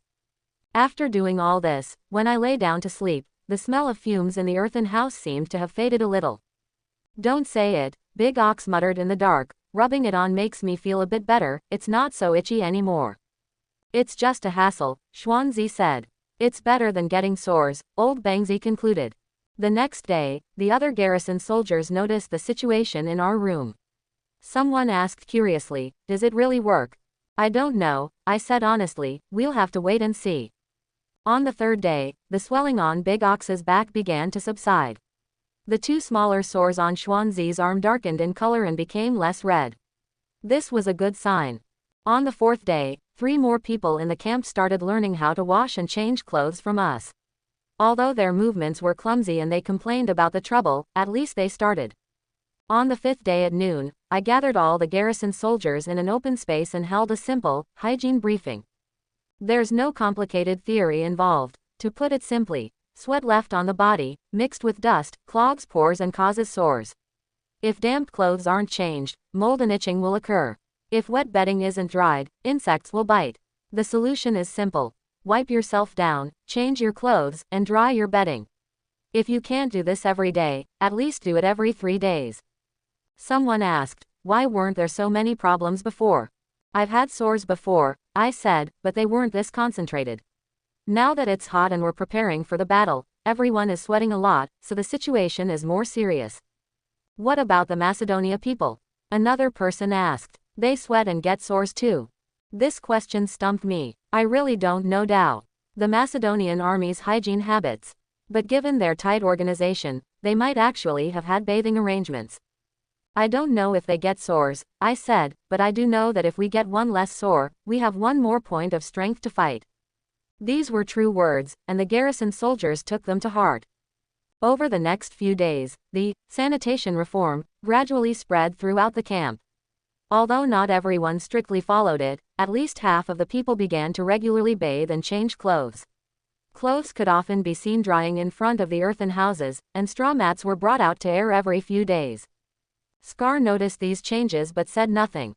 I once overheard him telling a military officer, "Let them do whatever they want as long as it doesn't affect our preparations for war." Over at Old Ginger's place, I discussed with him about boiling an extra jar of water each day specifically for wiping himself down. In return, I taught him a new way to pickle vegetables. Use a jar that has been scalded with boiling water, wash and dry the vegetables before pickling, add a little more salt, and drip a few drops of liquor before sealing. We had some cheap liquor stored at the camp, which we usually couldn't bear to drink. "This can prevent mold?" Old Ginger asked skeptically. "Give it a try," I said. 10 days later, the results were visible. Fewer people are getting new sores, and those who already had sores are getting better. The sour smell in the camp has faded considerably. Although there's still a hint of sweat, it's at least not as pungent. The garrison soldiers are scratching themselves less and sleeping more soundly. One evening after dinner, Dark Skin, the burly man who once questioned my digging of a hole, squatted down next to me with his bowl in hand. "Chin Xiaofan," he began, his tone much gentler than before, "your method of wiping yourself is all right." "What do you mean by, not bad?" I asked deliberately. "Well, it's all right." Dark Skin hesitated for a moment before adding, "The sore on my back is almost healed." "That's good," I said. Dark Skin finished his porridge in silence, then got up and left. Xuanzi leaned closer and whispered, "He's much more polite to you now." Quote, "It's not about being nice to me," I said, "it's about being nice to the way that will make him suffer less." This is probably the logic at the border. Stop talking nonsense, whether it's useful or not, the body knows. Lying on the straw mat at night, although it was still hard and still smelled musty, at least it wasn't unbearably damp. Listening to the breathing of the other people in the room, I suddenly felt that these small changes might be more meaningful than digging a dozen pits. You might never need to use a trap in your entire life. But the relief from a little itching each day and the improvement in sleep quality are real benefits. This is the power of healthcare reform.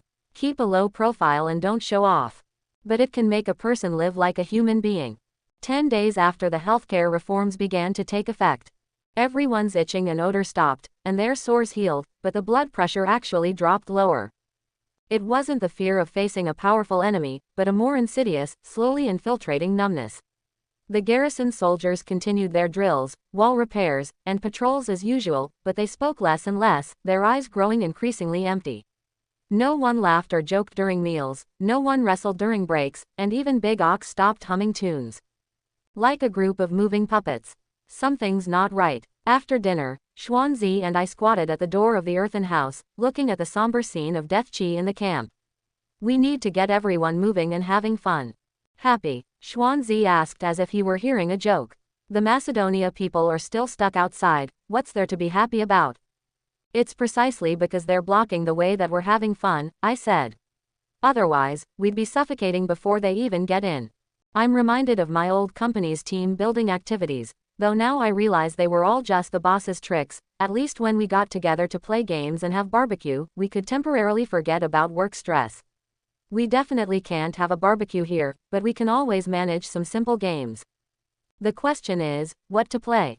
Qin Dynasty. The garrison soldiers' usual entertainment consists of a few things: wrestling, grappling, and archery.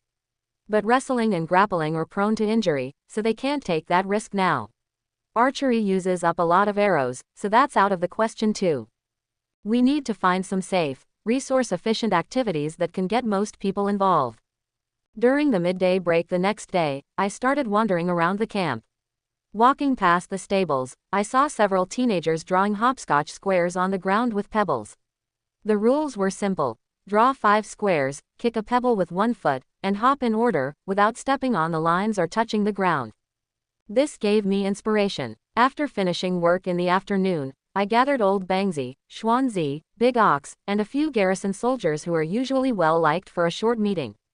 I want to organize some recreational activities, I said bluntly, to let everyone relax and not be so tense all the time.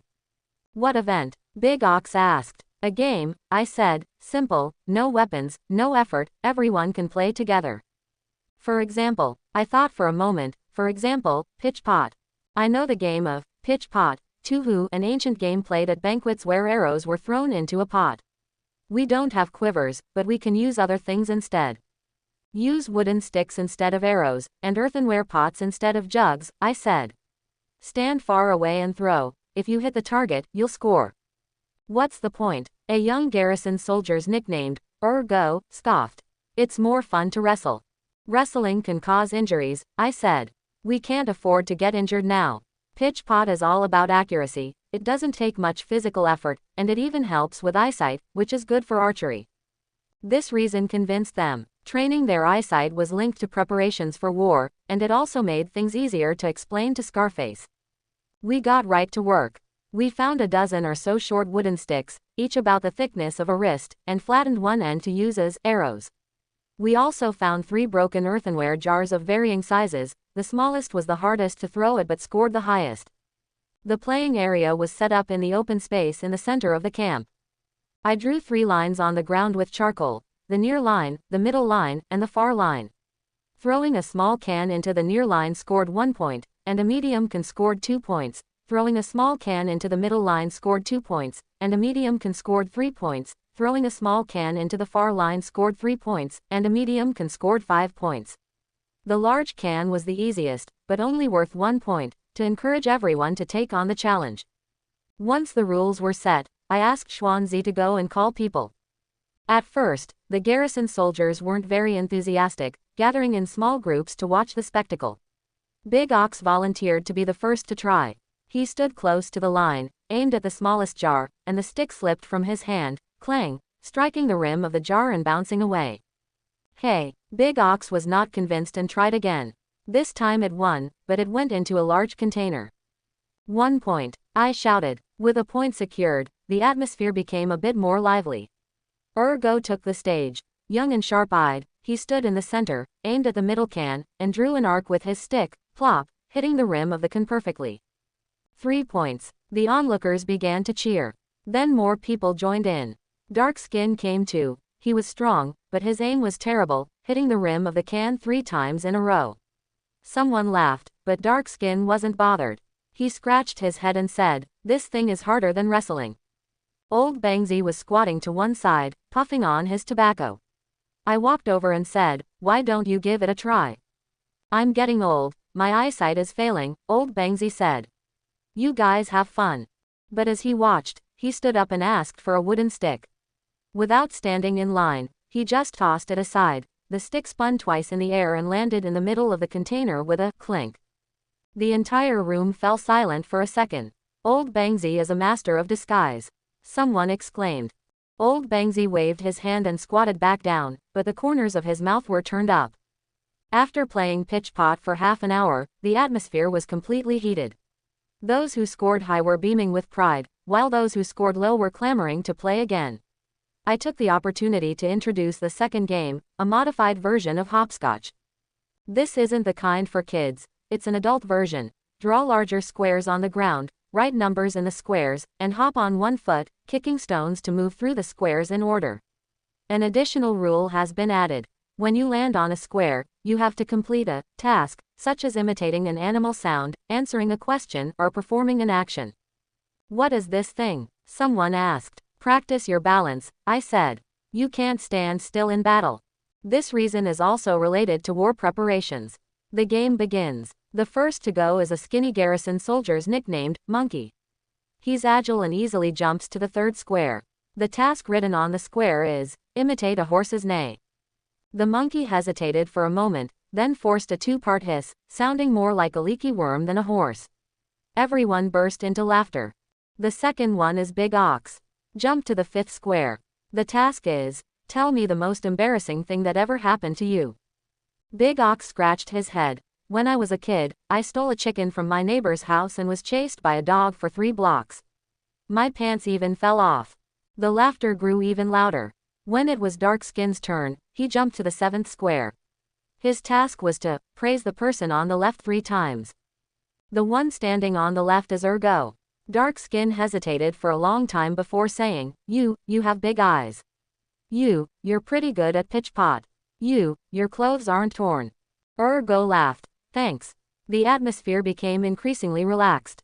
Even the most serious veterans gathered around to watch, occasionally offering a few pointers. Lift your legs higher. Straighten your back. Scarface also arrived, stood on the periphery of the crowd for a while, didn't say anything, and then turned and left. But he didn't stop him, he tacitly approved.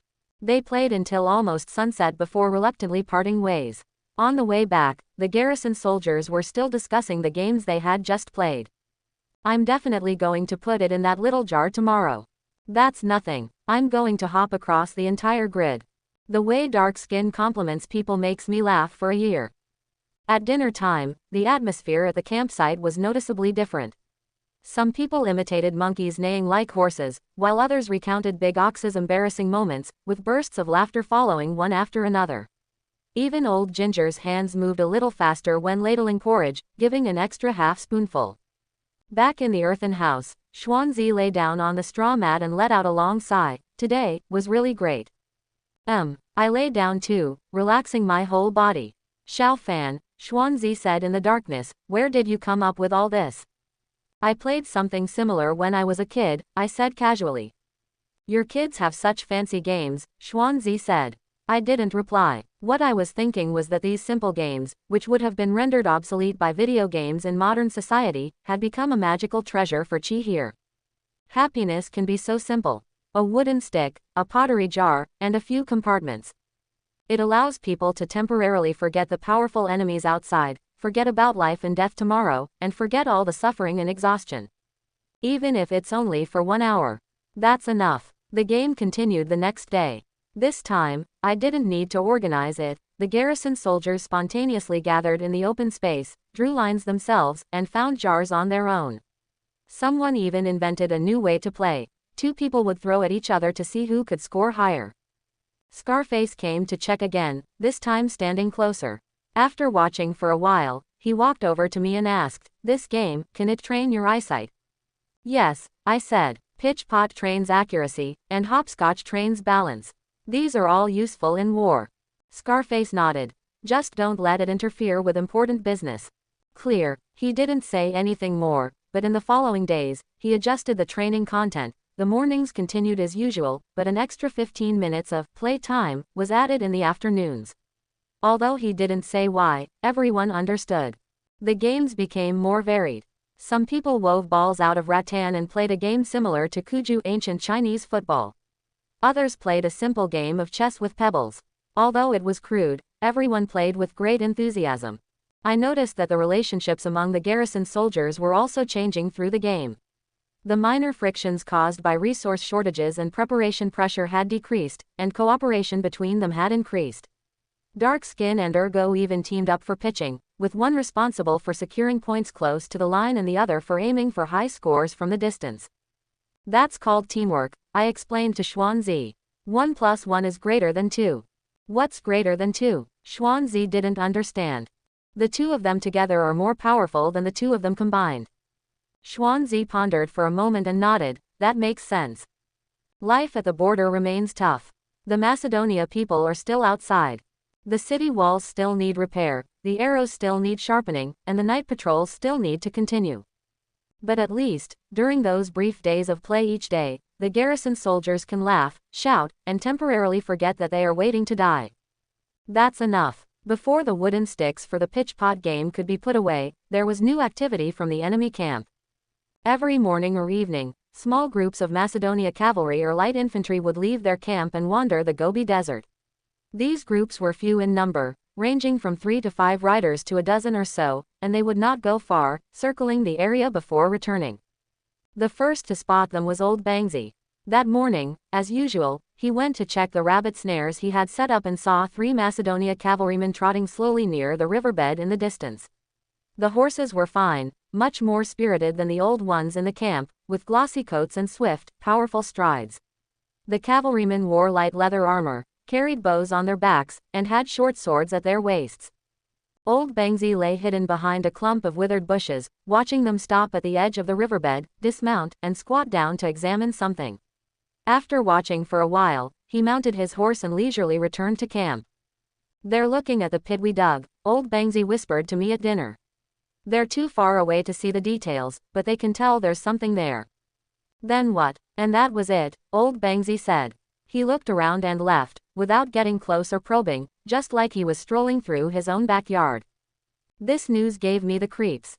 The enemy isn't scary. What's scary is an enemy with patience, curiosity, and the leisure to stroll around the yard.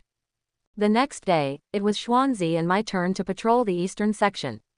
We deliberately circled around to the vicinity of the riverbed and, sure enough, found new traces, hoofprints and several deeper footprints, as if someone had dismounted and squatted down. The ground near the footprints had been carefully searched, the withered grass had been cleared away and the sand had been shoveled away. There, studying the traps, I crouched down to examine them, to see how we set them up and how we disguise them. "So what if you figured it out?" Xuanzi asked. "I see, next time we'll know how Dao will get around us," I said, "or how Dao will disrupt us." Following the trail, we found that these Macedonia scouts were very cautious. They avoided potentially trapping areas and always kept a safe distance. In some places, they left markings, arrows made of small stones pointing to certain locations on the city wall. They're targeting, I told Xuanzi, where it's easy to hit, where it's difficult, and where they should focus their attention. Back at camp, Scarface listened without speaking, tapping his fingers on the rough wooden table. "Continue to observe, but don't alert them." "Not fight?" Xuanzi asked. "Are they just going to roam around right under our noses?" "Let them spin," Scarface said. "The more they spin, the more they expose themselves. We'll see what they're really up to." Over the next few days, the Macedonia people's walks became a daily routine. Sometimes they were cavalry, sometimes light infantry, and occasionally a few men who looked like officers, wearing more elaborate armor, carrying wooden boards and charcoal pencils, drawing as they walked. The garrison soldiers quickly discovered their neighbors. Initially, they were tense, gripping their weapons at the slightest sound. But after a few days, realizing the other side showed no intention of attacking, their vigilance slowly turned into confusion. What on earth are they doing? Big Ox asked during a break in the game of pitch pot. Aren't they tired of wandering around all day? Maybe they're waiting for something, I said. Wait for what? I don't know, Dao, but my intuition tells me that the Macedonian army's unusual calm and sporadic activity must be part of a plan. It's just that this plan is too slow, too detailed, and too patient for us garrison soldiers, who are used to Xiongnu people, rushing in with a roar, to understand at all. One afternoon, just after the game ended, a sentry shouted from the watchtower, north. Something's up. Everyone dropped what they were holding and rushed up the city wall. North refers to the direction of the enemy camp, but this time it wasn't near the camp, it was further north, about 7 or 8 miles away, in a hilly area. Several dark dots moved between the mounds. They were not cavalry, but infantry. There were about 20 or 30 of them, arranged in a loose but orderly formation, advancing towards the top of the mounds. They want to take the high ground. Xuanzi squinted at him. No, I said. There are too few people. Occupying the high ground would be useless. The infantrymen climbed halfway up the mound and stopped. Someone unloaded something from their back. It looked like wooden poles and cloth. They began to work, as if they were setting something up. A telescope, I muttered subconsciously. What kind of mirror? Xuanzi asked. It's nothing, I shook my head. If only we had a telescope, at least we could see what they were up to. After a while, the structure the group had built became visible, a simple wooden frame with several pieces of dark cloth hanging on it. The cloth was blown by the wind, unfolded, and revealed the patterns drawn on it. It's too far away to see the details, but I can tell they are geometric shapes, squares, circles, and some lines. Signal. The word flashed through my mind. I knew the Macedonian army used flags for command. But who were they sending flags to from 7 or 8 miles away? The camp couldn't see them at all. Unless, it's not for the camp to see. I turned my head sharply, looking towards the direction further east of the Great Wall. There was a stretch of low hills there, and beyond that, I couldn't see anything. They're making contact with people in the distance, I said. There might be other troops of theirs over there. These words put everyone around on edge. One Macedonian army squad was already a headache enough, but what if another one came along? But after the infantrymen finished signaling with their flags, they quickly dismantled the scaffolding, went down the mountain, and returned to camp. The whole process took less than half an hour, and was swift and efficient. Scarface sent men to investigate the mound. They reported back that there were holes in the ground, footprints, and some strange marks, like drawings made with sticks, but most of them had been smoothed over by the wind and sand. What is that drawing? Scarface asked. I can't tell, said garrison soldiers, the scout. It looks like a map, or maybe, talismanic incantation. Talismanic incantation. A thought struck me. The Macedonia people believed in God and performed sacrifices before battle. Could those patterns be religious symbols? Or perhaps some kind of military signal we had no idea about? That evening, the camp was abuzz with discussion. Everyone had witnessed what happened that afternoon, and all sorts of speculations were flying around. Is he calling for reinforcements? The reinforcements are coming from the north. The north is the territory of the Xiongnu people. Perhaps they're colluding with the Xiongnu people. Impossible. Xiongnu people hate all outsiders. What are they doing? Nobody knows, Dao. I lay on the straw mat, piecing together all the fragmented information I had gathered recently. The sudden retreat after the nighttime probing, the sporadic daily reconnaissance, the study of traps, the use of earthen mounds to signal. Suddenly, a possibility occurred to me. The Macedonian army was waiting. What are we waiting for? If Alexander the Great was indeed in this army, or at least had an advanced commander, then every action they took should have a clear purpose. Could these seemingly scattered and sporadic activities be part of a long-term, systematic tactic? For example, psychological warfare. By constantly harassing us with low-intensity harassment, we are kept in a state of tension, exhausting our energy and patience. Alternatively, intelligence warfare. By conducting daily reconnaissance, we gradually accumulate information about our defenses, eventually piecing together a complete map of our weaknesses. Or perhaps, they're waiting for us to make a mistake. Wait until we take the initiative out of impatience, wait until we lose our composure out of fear, wait until we expose our weaknesses out of exhaustion. Once I understood this, I calmed down. The enemy has patience, so we must have even more patience. They wear us down, and so do we. Let's see who can outlast whom. The next morning, the Macedonia cavalry came out again. This time there were only 2 riders, slowly walking along the riverbed, stopping and starting as if admiring the scenery. The garrison soldiers watched from the city walls, and one of them spat out, "Show off." I didn't say anything, and turned around to go down the city wall. Back at the campsite, I saw Godan and a few other children drawing hopscotch squares on the ground with pebbles. I walked over, squatted down, and picked up a pebble. "Brother Xiao Fan, you play too?" Godan asked. "Let's play," I said. "Whose turn is it?" "My turn." A child jumped into the square, kicked a stone on one foot, and passed the level smoothly. Watching his agile figure, I suddenly realized that this was our way of dealing with the situation. Eat when you're hungry, drink when you're thirsty, and have fun when you're happy. You do your reconnaissance, I'll live my life. Let's see who breaks down first. On the 7th day of the Macedonia People's Walk, the first person in the camp couldn't hold back anymore. It was a young garrison soldier's nicknamed Iron Head, only 18 years old, who had been at the border for less than 6 months. That morning, he returned from his night watch, his eyes bloodshot.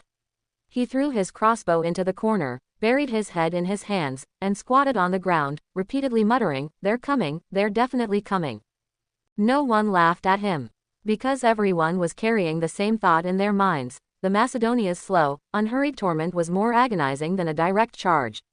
This feeling of being suspended in midair could drive anyone mad. Scarface had someone help Iron Head back to the earthen hut to rest and also increase the number of patrol shifts. But everyone knew that this wasn't a problem that could be solved by simply adding a few more people. During the rest period after lunch, the campsite was unusually quiet. No one was playing pitch-pot or hopscotch.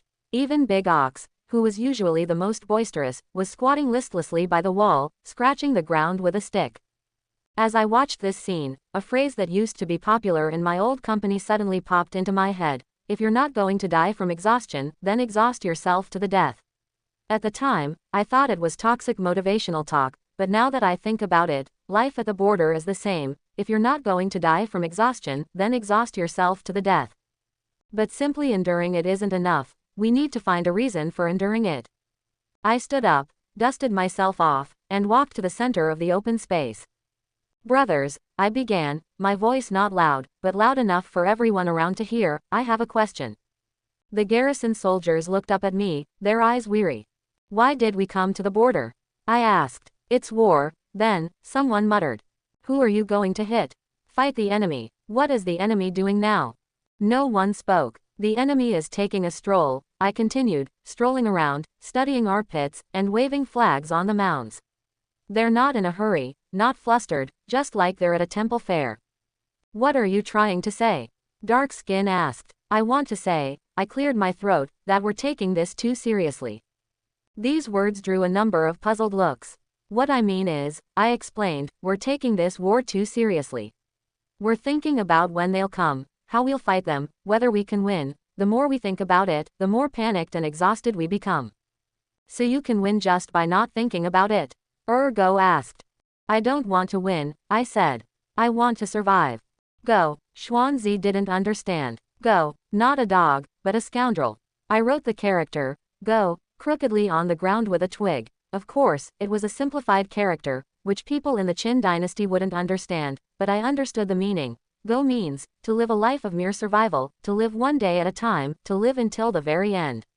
Old Bengzi squatted down to the side, puffing on his tobacco, and suddenly interjected, "Just wasting time." Yes, I nodded, but not aimlessly.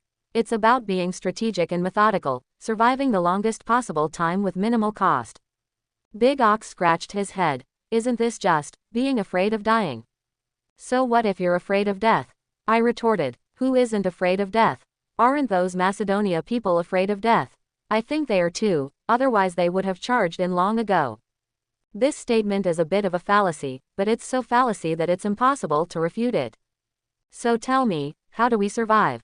asked garrison soldiers, nicknamed Skinny Monkey. I counted on my fingers. "First, eat well. Cook the porridge until it's very soft, make sure the pickled vegetables don't get moldy, and occasionally bake a pancake. When your stomach is full, you won't feel anxious. Old Ginger heard this from the earthen stove, snorted, but didn't argue. Second, sleep well. Dry the straw mats in the sun, change your clothes frequently, and you'll get fewer sores and less itching, allowing you to sleep soundly. The recent healthcare reforms have been effective, as everyone has experienced. Third, have fun. Play games like pitch pot, hopscotch, and stone chess. Have fun when you can. A smile keeps your hair from turning gray. Someone chuckled softly. Fourth, practice well. Practice when you need to, patrol when you need to, but don't push yourself too hard. A bowstring will break if you pull it too tight, and a person will go crazy if they are too tense. These words made several veterans nod in agreement. Finally, I paused. You need to have a good mindset. Don't keep thinking, when will they come? Think, I've lived another day. Every day you live is a day gained. Living until you retire and go home is a huge gain. Retire. Ergo smiled bitterly. In this area, how many people can actually retire alive? You have to think about it, I said. I don't want to retire, I want to retire. What do I do when I retire? Go home and farm, get married, have kids, drink and sunbathe. The more I think about it, the better it seems, and that's when I have something to look forward to. This vision is too distant and too unrealistic, but it is precisely because it is distant and unrealistic that it has an absurd appeal. Dark Skin suddenly asked, Qin Xiaofan, where are you from? Guangzhong, Yueyang, I said. Who else is in your family? Father, mother, and a younger brother. This information is pieced together from the original owner's memories. So what do you want to do after you retire? I thought about it. The real me wants to go back to the 21st century, but I can't say that. I can only say what Qin Xiaofan might think in this era. Go back and continue being a carpenter or a bricklayer. Save some money, build a house, get married, and have 2 kids. It would be best to stay far away from the government offices and pay less tax.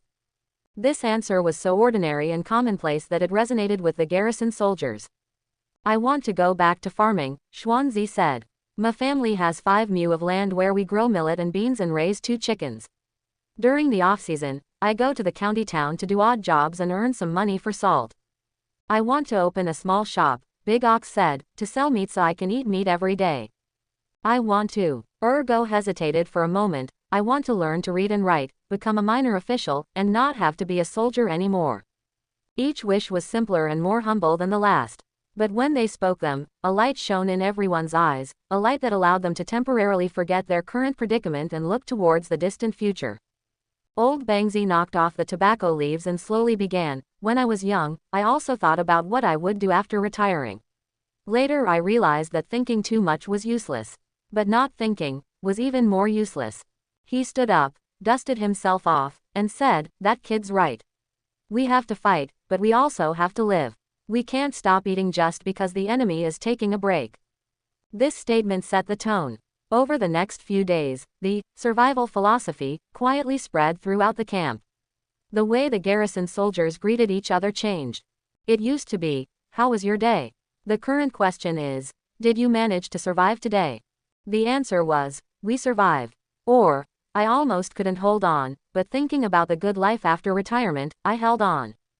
Go, meaning to survive or persevere, has become a code word, a tacit understanding. It does not represent cowardice or giving up, but rather a way of life that remains clear-headed and hopeful in dire straits.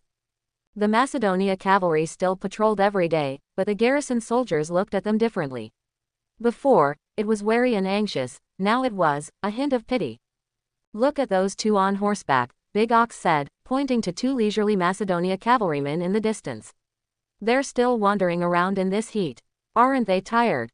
They might also want to play it safe, Xuanzi chimed in, but I don't know how Dao will play it safe. Shall we teach them? Ergo joked. I can't teach them, I said. We don't speak the language. Besides, even if we taught them, how would we survive? Laughter. Scarface remained silent about the change. But one day, I overheard him say to a military officer, as long as the soldiers are stable, that's fine. Who cares what kind of slang they're using? What surprised me most was Old Man Ma. I went to the stable to find him that day, and he was grooming an old horse. When he saw me, he said without even looking up, you wrote the character, go, wrong. I was taken aback. That's not how you write the character. Go, Old Man Ma said, but the meaning is similar. Do you think this method will work? I asked. Whether it's useful or not depends on the person. Old Man Ma put down his comb and looked at the old horse. This horse has been with me for 10 years. It fought the Huns, was injured, and is old and can't run anymore. But it still eats grass, drinks water, and is still alive. Why?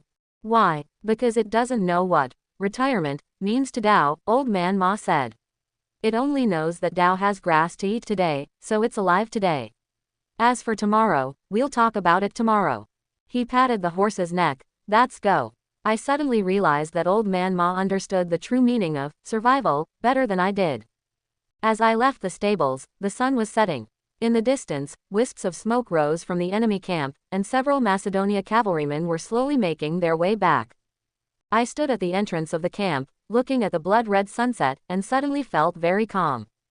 The enemy has their own tactics. We have our own way of living. Let's see who can survive the longest. Old Ginger turned the last salt container upside down and tapped it repeatedly against the edge of the earthenware jar.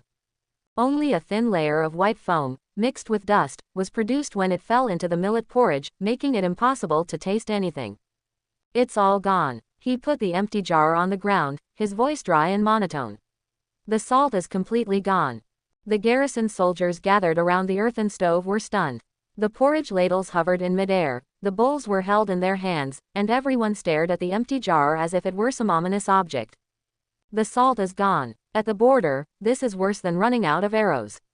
You can always pick up the enemy's arrows when you run out of arrows, but when you run out of salt, you become weak. When was the last time we received supplies? Dark Skin asked. 2 weeks ago, Old Ginger said. They should have arrived, but the road was blocked by the Macedonia people, and the grain convoys couldn't get through.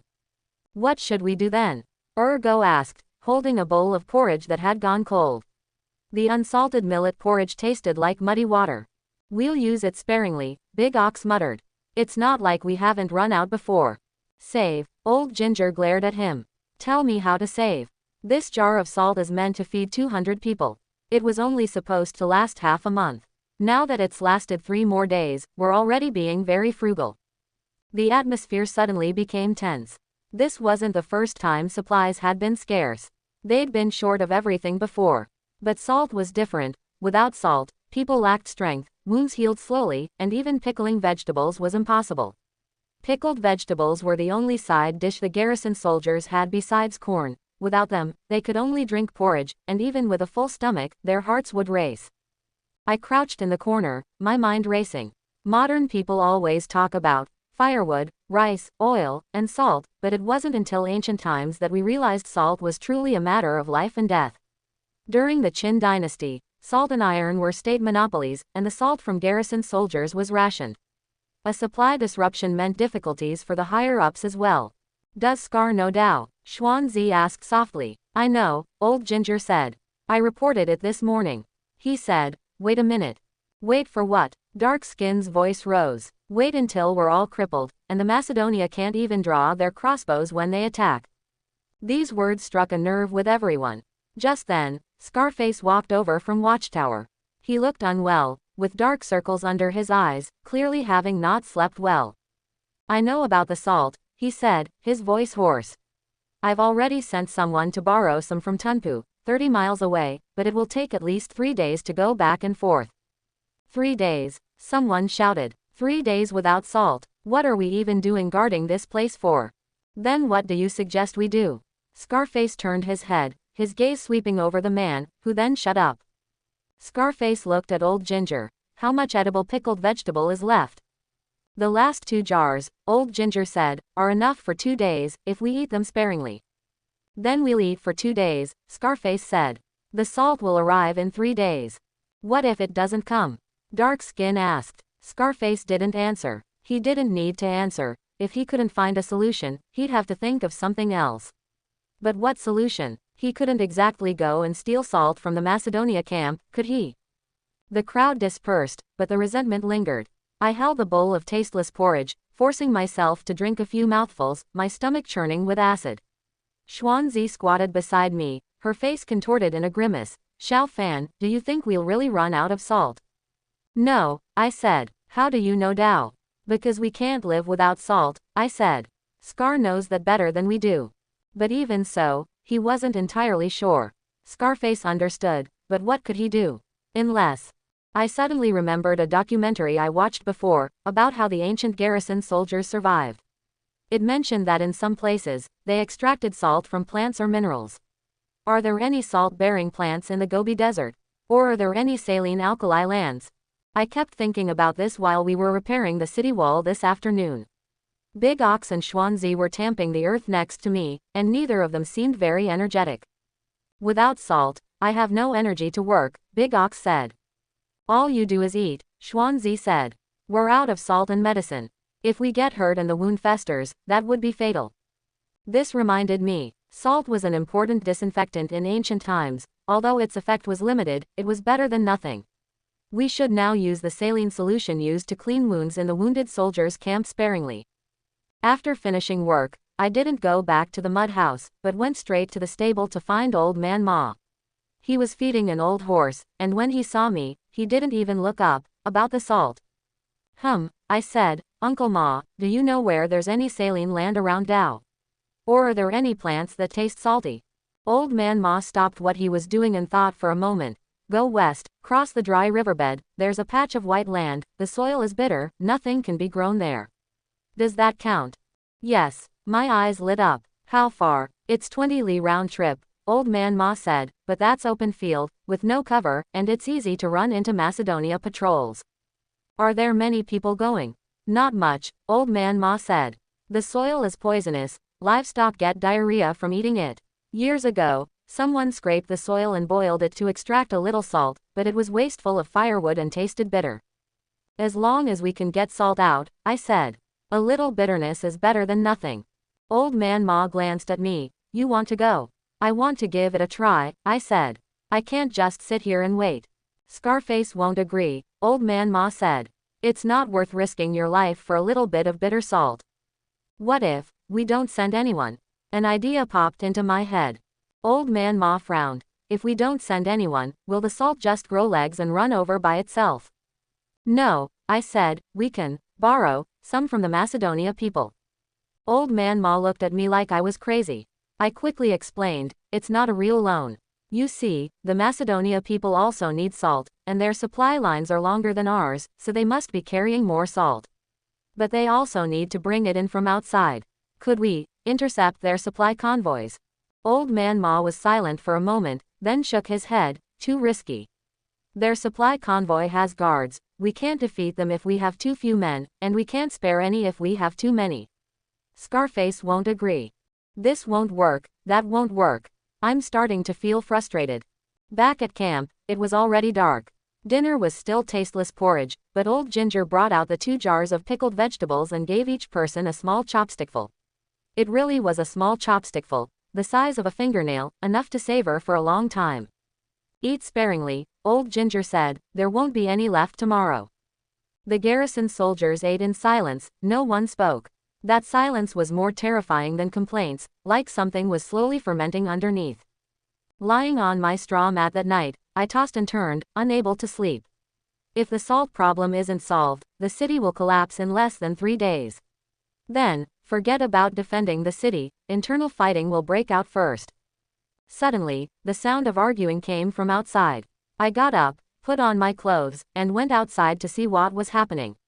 By the earthen stove, Darkskin and Ergo were facing off, both of them looking rather grim. What's wrong? I went over to him. He stole the pickled vegetables. Ergo pointed at Darkskin. I saw it, there was an extra piece in his bowl. Bullshit, Darkskin roared, am I that kind of person? Then where did you get this?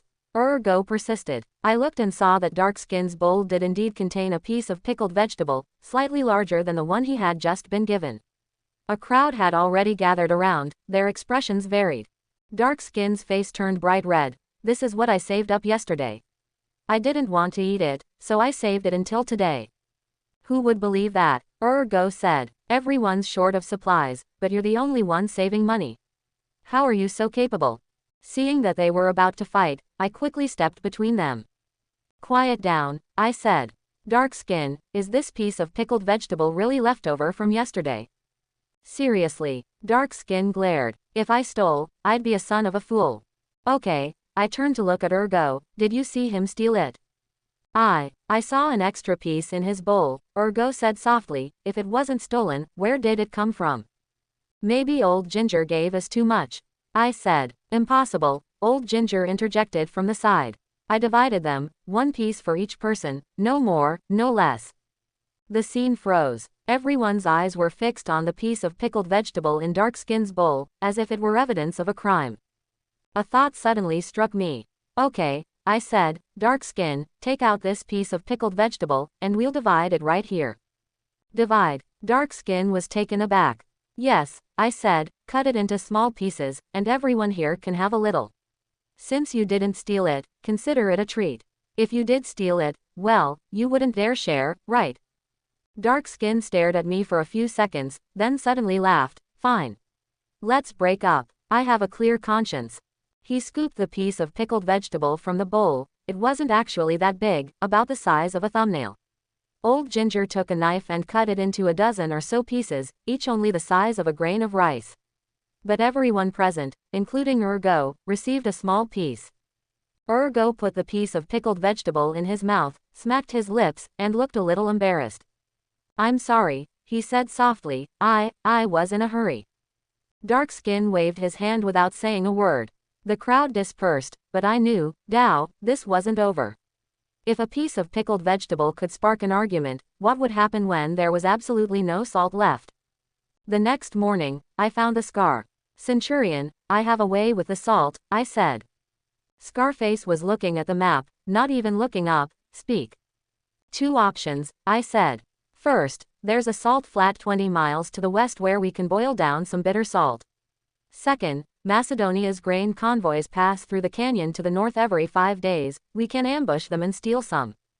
Scarface looked up at me. Where did you learn all this from? Quote. Old Man Ma told me that, I said. Scarface was silent for a moment. The saline alkali land is too far and dangerous. The grain transport team, are you confident in their abilities? I'm not sure, I said honestly, but it's better than waiting around. Scarface tapped his fingers on the map. Go to the saline alkali land with 3 men, and come back quickly. The grain transport team, await my orders. Yes, I chose Xuanzi, Big Ox, and Old Bangzi. I didn't really want to go to Old Bangzi, but I agreed after hearing that they could get salt there. We brought 4 leather bags, a few shovels, and 2 days' worth of rations. We set off just as dawn broke, sneaking out of the camp before the morning mist dissipated. 20 miles felt exceptionally long on the Gobi Desert. Old Bangzi walked ahead, his steps steady. Xuanzi and Big Ox followed behind, glancing back every now and then, afraid of running into the Macedonia patrol. By noon, we finally saw the field Old Man Ma had described, a vast expanse of white, like it had been frosted, and it crunched underfoot. This is it. Old Bangzi squatted down, grabbed a handful of soil, tasted it on his tongue. Chewy. Bitter. I also tried a little. It was bitter and astringent, but it did have a salty taste. Go ahead and dig, I said. Dig the topsoil, fill it up, and then come back. We started digging. The saline alkali soil was very hard, the shovel could only scrape up a thin layer. We filled 4 leather bags, and it was almost evening. That's enough, Old Bangzi said. I can't carry any more. We shouldered the leather bags and started walking back. The bags were heavy, making our shoulders ache. But the thought that salt might be boiled out of them made our steps lighter. By the time we got back to camp, it was completely dark. Scarface was waiting at the camp gate. He nodded when he saw us. How about it? We dug it up, I said. We can hold it up tomorrow. That evening, word spread throughout the camp that Qin Shaofan had brought back salt soil that could be boiled down to produce salt. The garrison soldiers gathered around to look at the bags of white soil, their eyes lighting up. Early the next morning, Old Ginger set up a large earthenware vat and began boiling salt. He poured salt soil into water, stirred it, let it settle, and then scooped out the murky water to boil. Once the water had boiled away, a layer of grayish-white crystals remained at the bottom of the vat. Old Ginger scraped off a little, tasted it, and his face scrunched up. Bitter. I tried it too, and it was indeed bitter, with a strange, indescribable taste mixed in with the saltiness. But at least it was salt. Would filtering it help? I thought of modern salt-making processes, but we didn't have the technology here. That's fine, old Ginger said. It's better than nothing. He collected the bitter salt he had boiled down and estimated, enough for 3 to 5 days. In 3 to 5 days, I should be able to take over the salt loan that Scarface mentioned. Hopefully, I can. At lunchtime, everyone's porridge had a little extra salt in it. It didn't taste good, but at least it had some saltiness. The garrison soldiers didn't complain and silently finished their porridge. In the afternoon, Scarface called me to Watchtower. I've made up my mind about the grain transport team, he said. I won't rob them. I was taken aback. Why? The risk is too great, Scarface said. If we succeed in the robbery, we might get some salt. If we fail, our men will be killed. It's not worth it for a few bags of salt. But, no buts, Scarface interrupted me. The bitter salt from the saline alkali land, plus the supplies borrowed from the fortresses, will last until the next batch of supplies. That's enough. He looked at me with a serious expression. Qin Xiaofan, remember this, at the border, people are more important than supplies. Losing people for supplies is the stupidest thing you can do. I opened my mouth, but no words came out. Scarface patted my shoulder. You did a good job this time. Even bitter salt is still salt, at least it calmed people down. As I left Watchtower, I suddenly understood Scar's meaning. He wanted to solve not only the salt problem, but also the problem of people's hearts. No matter how bitter the salt was, as long as people knew that Dao was trying to find a solution, there was still hope. Back at the mud house, Xuanzi asked me, what did Scar say? They said they wouldn't rob the grain transport teams anymore, I said. The risk is too great. Xuanzi breathed a sigh of relief. Actually, I didn't want to rob it either. I heard that the Macedonia people's grain transport teams are very fierce. I lay down on the straw mat, my whole body aching. Xiao Fan, Xuanzi said in the darkness, when you brought back the salt soil today, everyone looked at you differently. What's different? It's like, you really get things done, Xuanzi said. Before, people thought you had a lot of ideas, but that was all. Now they think you can actually get things done. I didn't say anything, but I felt a warmth in my heart. Yes, in the border region, having ideas isn't enough, you have to be able to turn those ideas into reality. Whether it's digging holes, boiling salt, or organizing games, it's all about making a living. Survival is not just about hiding. Even in dire straits, they still find ways and keep moving forward. Even if it's just an inch forward. That's still being alive. While on night duty, I suddenly realized a terrifying truth. I'm almost out of modern knowledge. There are very few things that can be achieved in this era, in this environment, and with the existing conditions. Digging a hole. We've already done that. Healthcare reform. Done. Improving meals. That's in progress. Organizing entertainment. Everyone had a great time. They even tried desperate measures like searching for salt. Then what? I leaned against a wooden post of the watchtower, watching the scattered fires of the Macedonia camp in the distance. The night wind blew across the Gobi Desert, carrying the smell of sand and a certain indescribable pressure. Behind those fires were tens of thousands of well-trained soldiers, the meticulous phalanx tactics, and the organizational capacity to launch an expedition across half the continent. And what about us? 200 or so garrison soldiers, a section of adobe wall, a dozen or so crossbows, and me, a transmigrator who's almost drained. Quote, Qin Xiaofan, I said to myself, if you don't come up with some new ideas soon, your little tricks won't work when the Macedonia people actually attack. This is not pessimism, it's reality. The previous improvements were all just stopgap measures. But when it comes to actual combat, can these measures withstand the spear phalanx? Cannot. I need to think of something that can save lives, not just one person's life, but the lives of more than 200 people, and possibly many more lives behind this section of the Great Wall. A movie started playing in my head. In junior high school history class, the teacher talked about ancient warfare, siege weapons, changes in formations, logistics and supply. High school physics lessons cover topics like the lever principle, parabolas, and friction. Military theory courses taken in university include case studies, psychological warfare, and information warfare. And then there are all those random documentaries. ancient engineering wonders, restorations of lost technologies, wilderness survival guides. There is a lot of knowledge, but it is all like looking through frosted glass, blurry and unclear. For example, I know Dao Macedonian phalanx's weaknesses were on his flanks and rear, requiring flat terrain. But how could we exploit this weakness?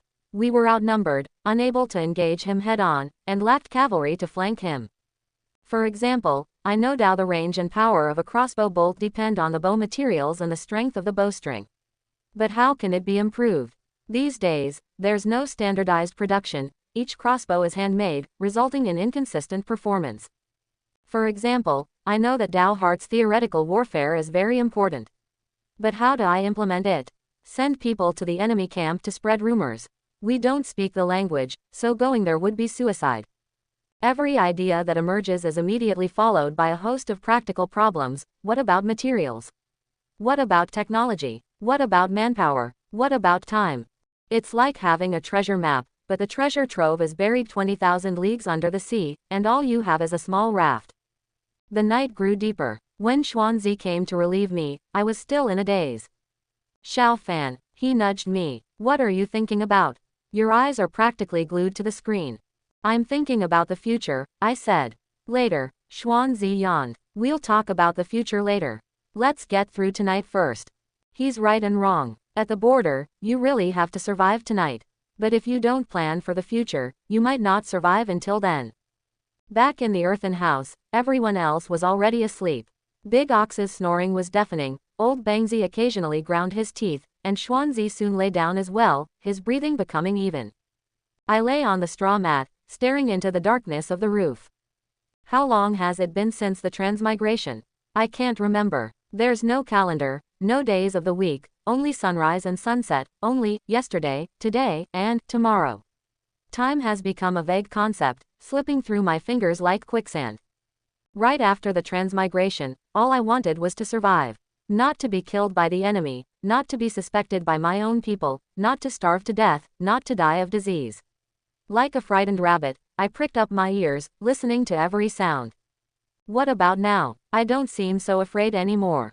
Not that I've become braver, but that I've gotten used to it. I've gotten used to the roughness of this era, the hardships of the border region, and the feeling that death is just 100 paces away. But precisely because we've gotten used to it, we're even clearer that just getting used to it isn't enough. It needs to change. This is not a minor improvement, but a real change, a change in our situation, a change in the state of this standoff, and even, a change in the course of history. When this thought popped into my head, I was startled myself.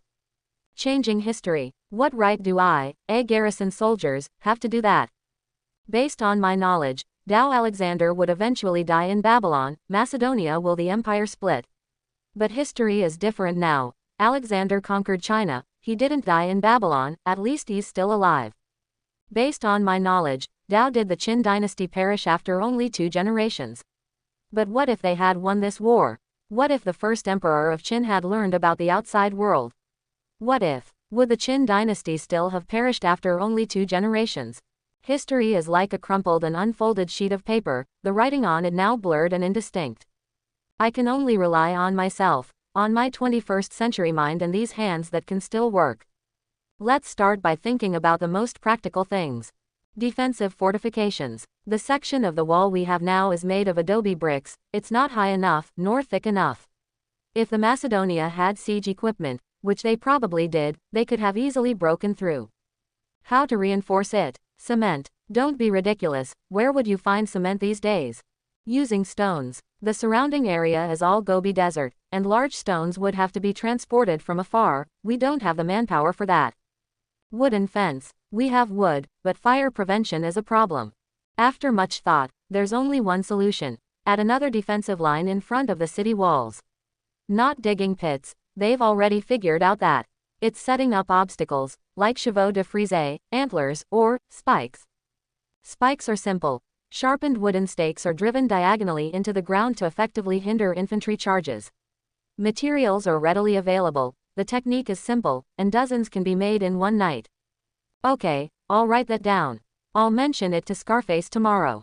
Then there are the weapons. The crossbow bolt is our primary long-range weapon, but it has a slow rate of fire and a cumbersome reloading mechanism. Could we improve the reloading mechanism? Or, could we develop a different long-range weapon? Catapult. Too big, can't build one. Archery. It requires long-term training, there's no time for that. Javelin. Too short a range. Wait, a javelin. Macedonian phalanx's frontline soldiers also hurled javelins as a pre-engagement strike. Could we do something similar? It doesn't need to be very precise, just something that can be thrown as phalanx gets close to disrupt their formation. Materials are made by sharpening hardwood and attaching a counterweight to the tail. They are simple to make and can be mass-produced. Although their destructive power is limited, they can create chaos. In chaos, the crossbow bolt's hit rate increases. Okay, I'll write this down too. Then comes the tactics. We're outnumbered, so we can't fight head-on, we have to use strategy. How? A night raid. Too risky. Fire attack. There's nothing to burn on the Gobi Desert. A feigned surrender. Scarface would be the first to disagree.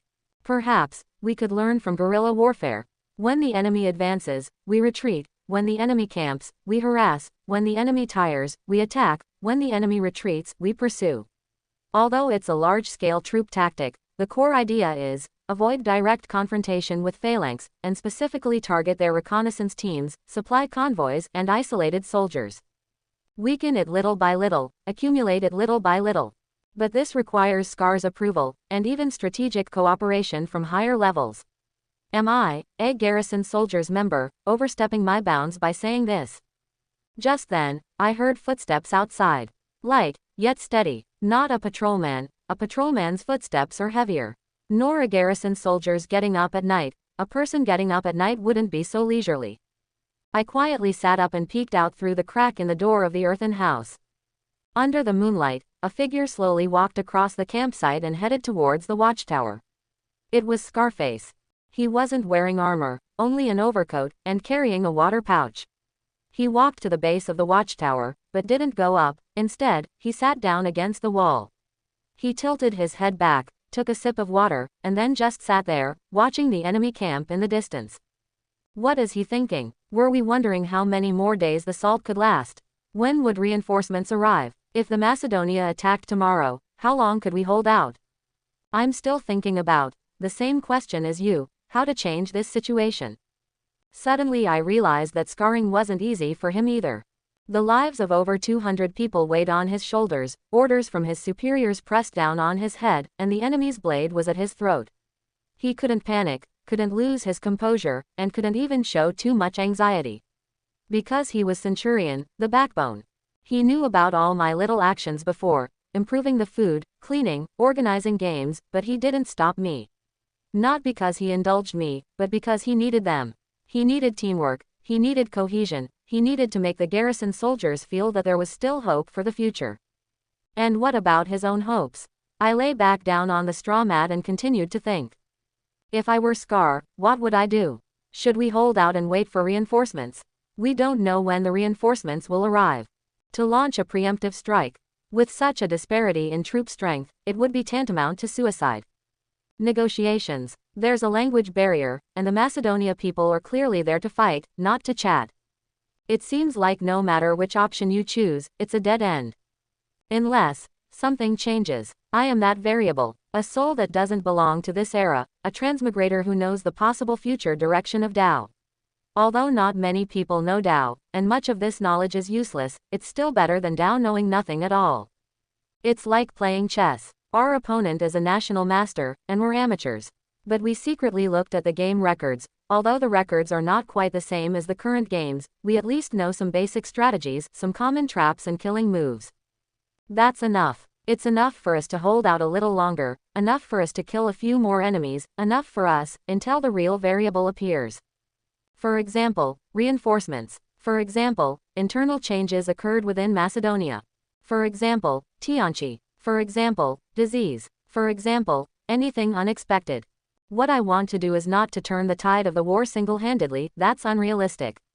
What I want to do is make our 200+ men a nail hard enough that when the Macedonia people try to pull it out, they'll break a few teeth. It's tough enough that we can hold out until the moment a change occurs. Thinking about this, I suddenly felt at ease. The goal is clear, not to win, but to stall. The method is also clear. Use every available trick, improvement, and tactic to increase our hardness. Spikes need to be made. The javelin must be made. Guerrilla tactics should be mentioned. The maintenance of the crossbow bolt needs to be strengthened. The weak points in the city wall need to be repaired. They could even secretly bury simple alarm devices outside the city at night, with a bell attached to a rope, which would ring when the enemy stepped on it. Little by little, it adds up. Just like what I've done before. Only this time, the goal is clearer and the direction is more focused. The sky outside the window began to turn gray. It was almost dawn. I closed my eyes, my mind still racing. Tomorrow I'll talk to old Bangsy about the spikes, he's good at carpentry. Then I'll talk to Scarface about the javelin and guerrilla tactics, using the guise of probing harassment, he'll be more receptive then. The alarm system can be worked on with Xuanzi, he's skilled with his hands. As I pondered, my consciousness began to blur. Before falling completely asleep, my last thought was, to survive is not just about hiding and waiting to die. It's about making yourself tough enough that even death won't bother knocking on your door. It's hard enough to see tomorrow's sun. And, the day after tomorrow. Thanks for watching my video. Please like and share it.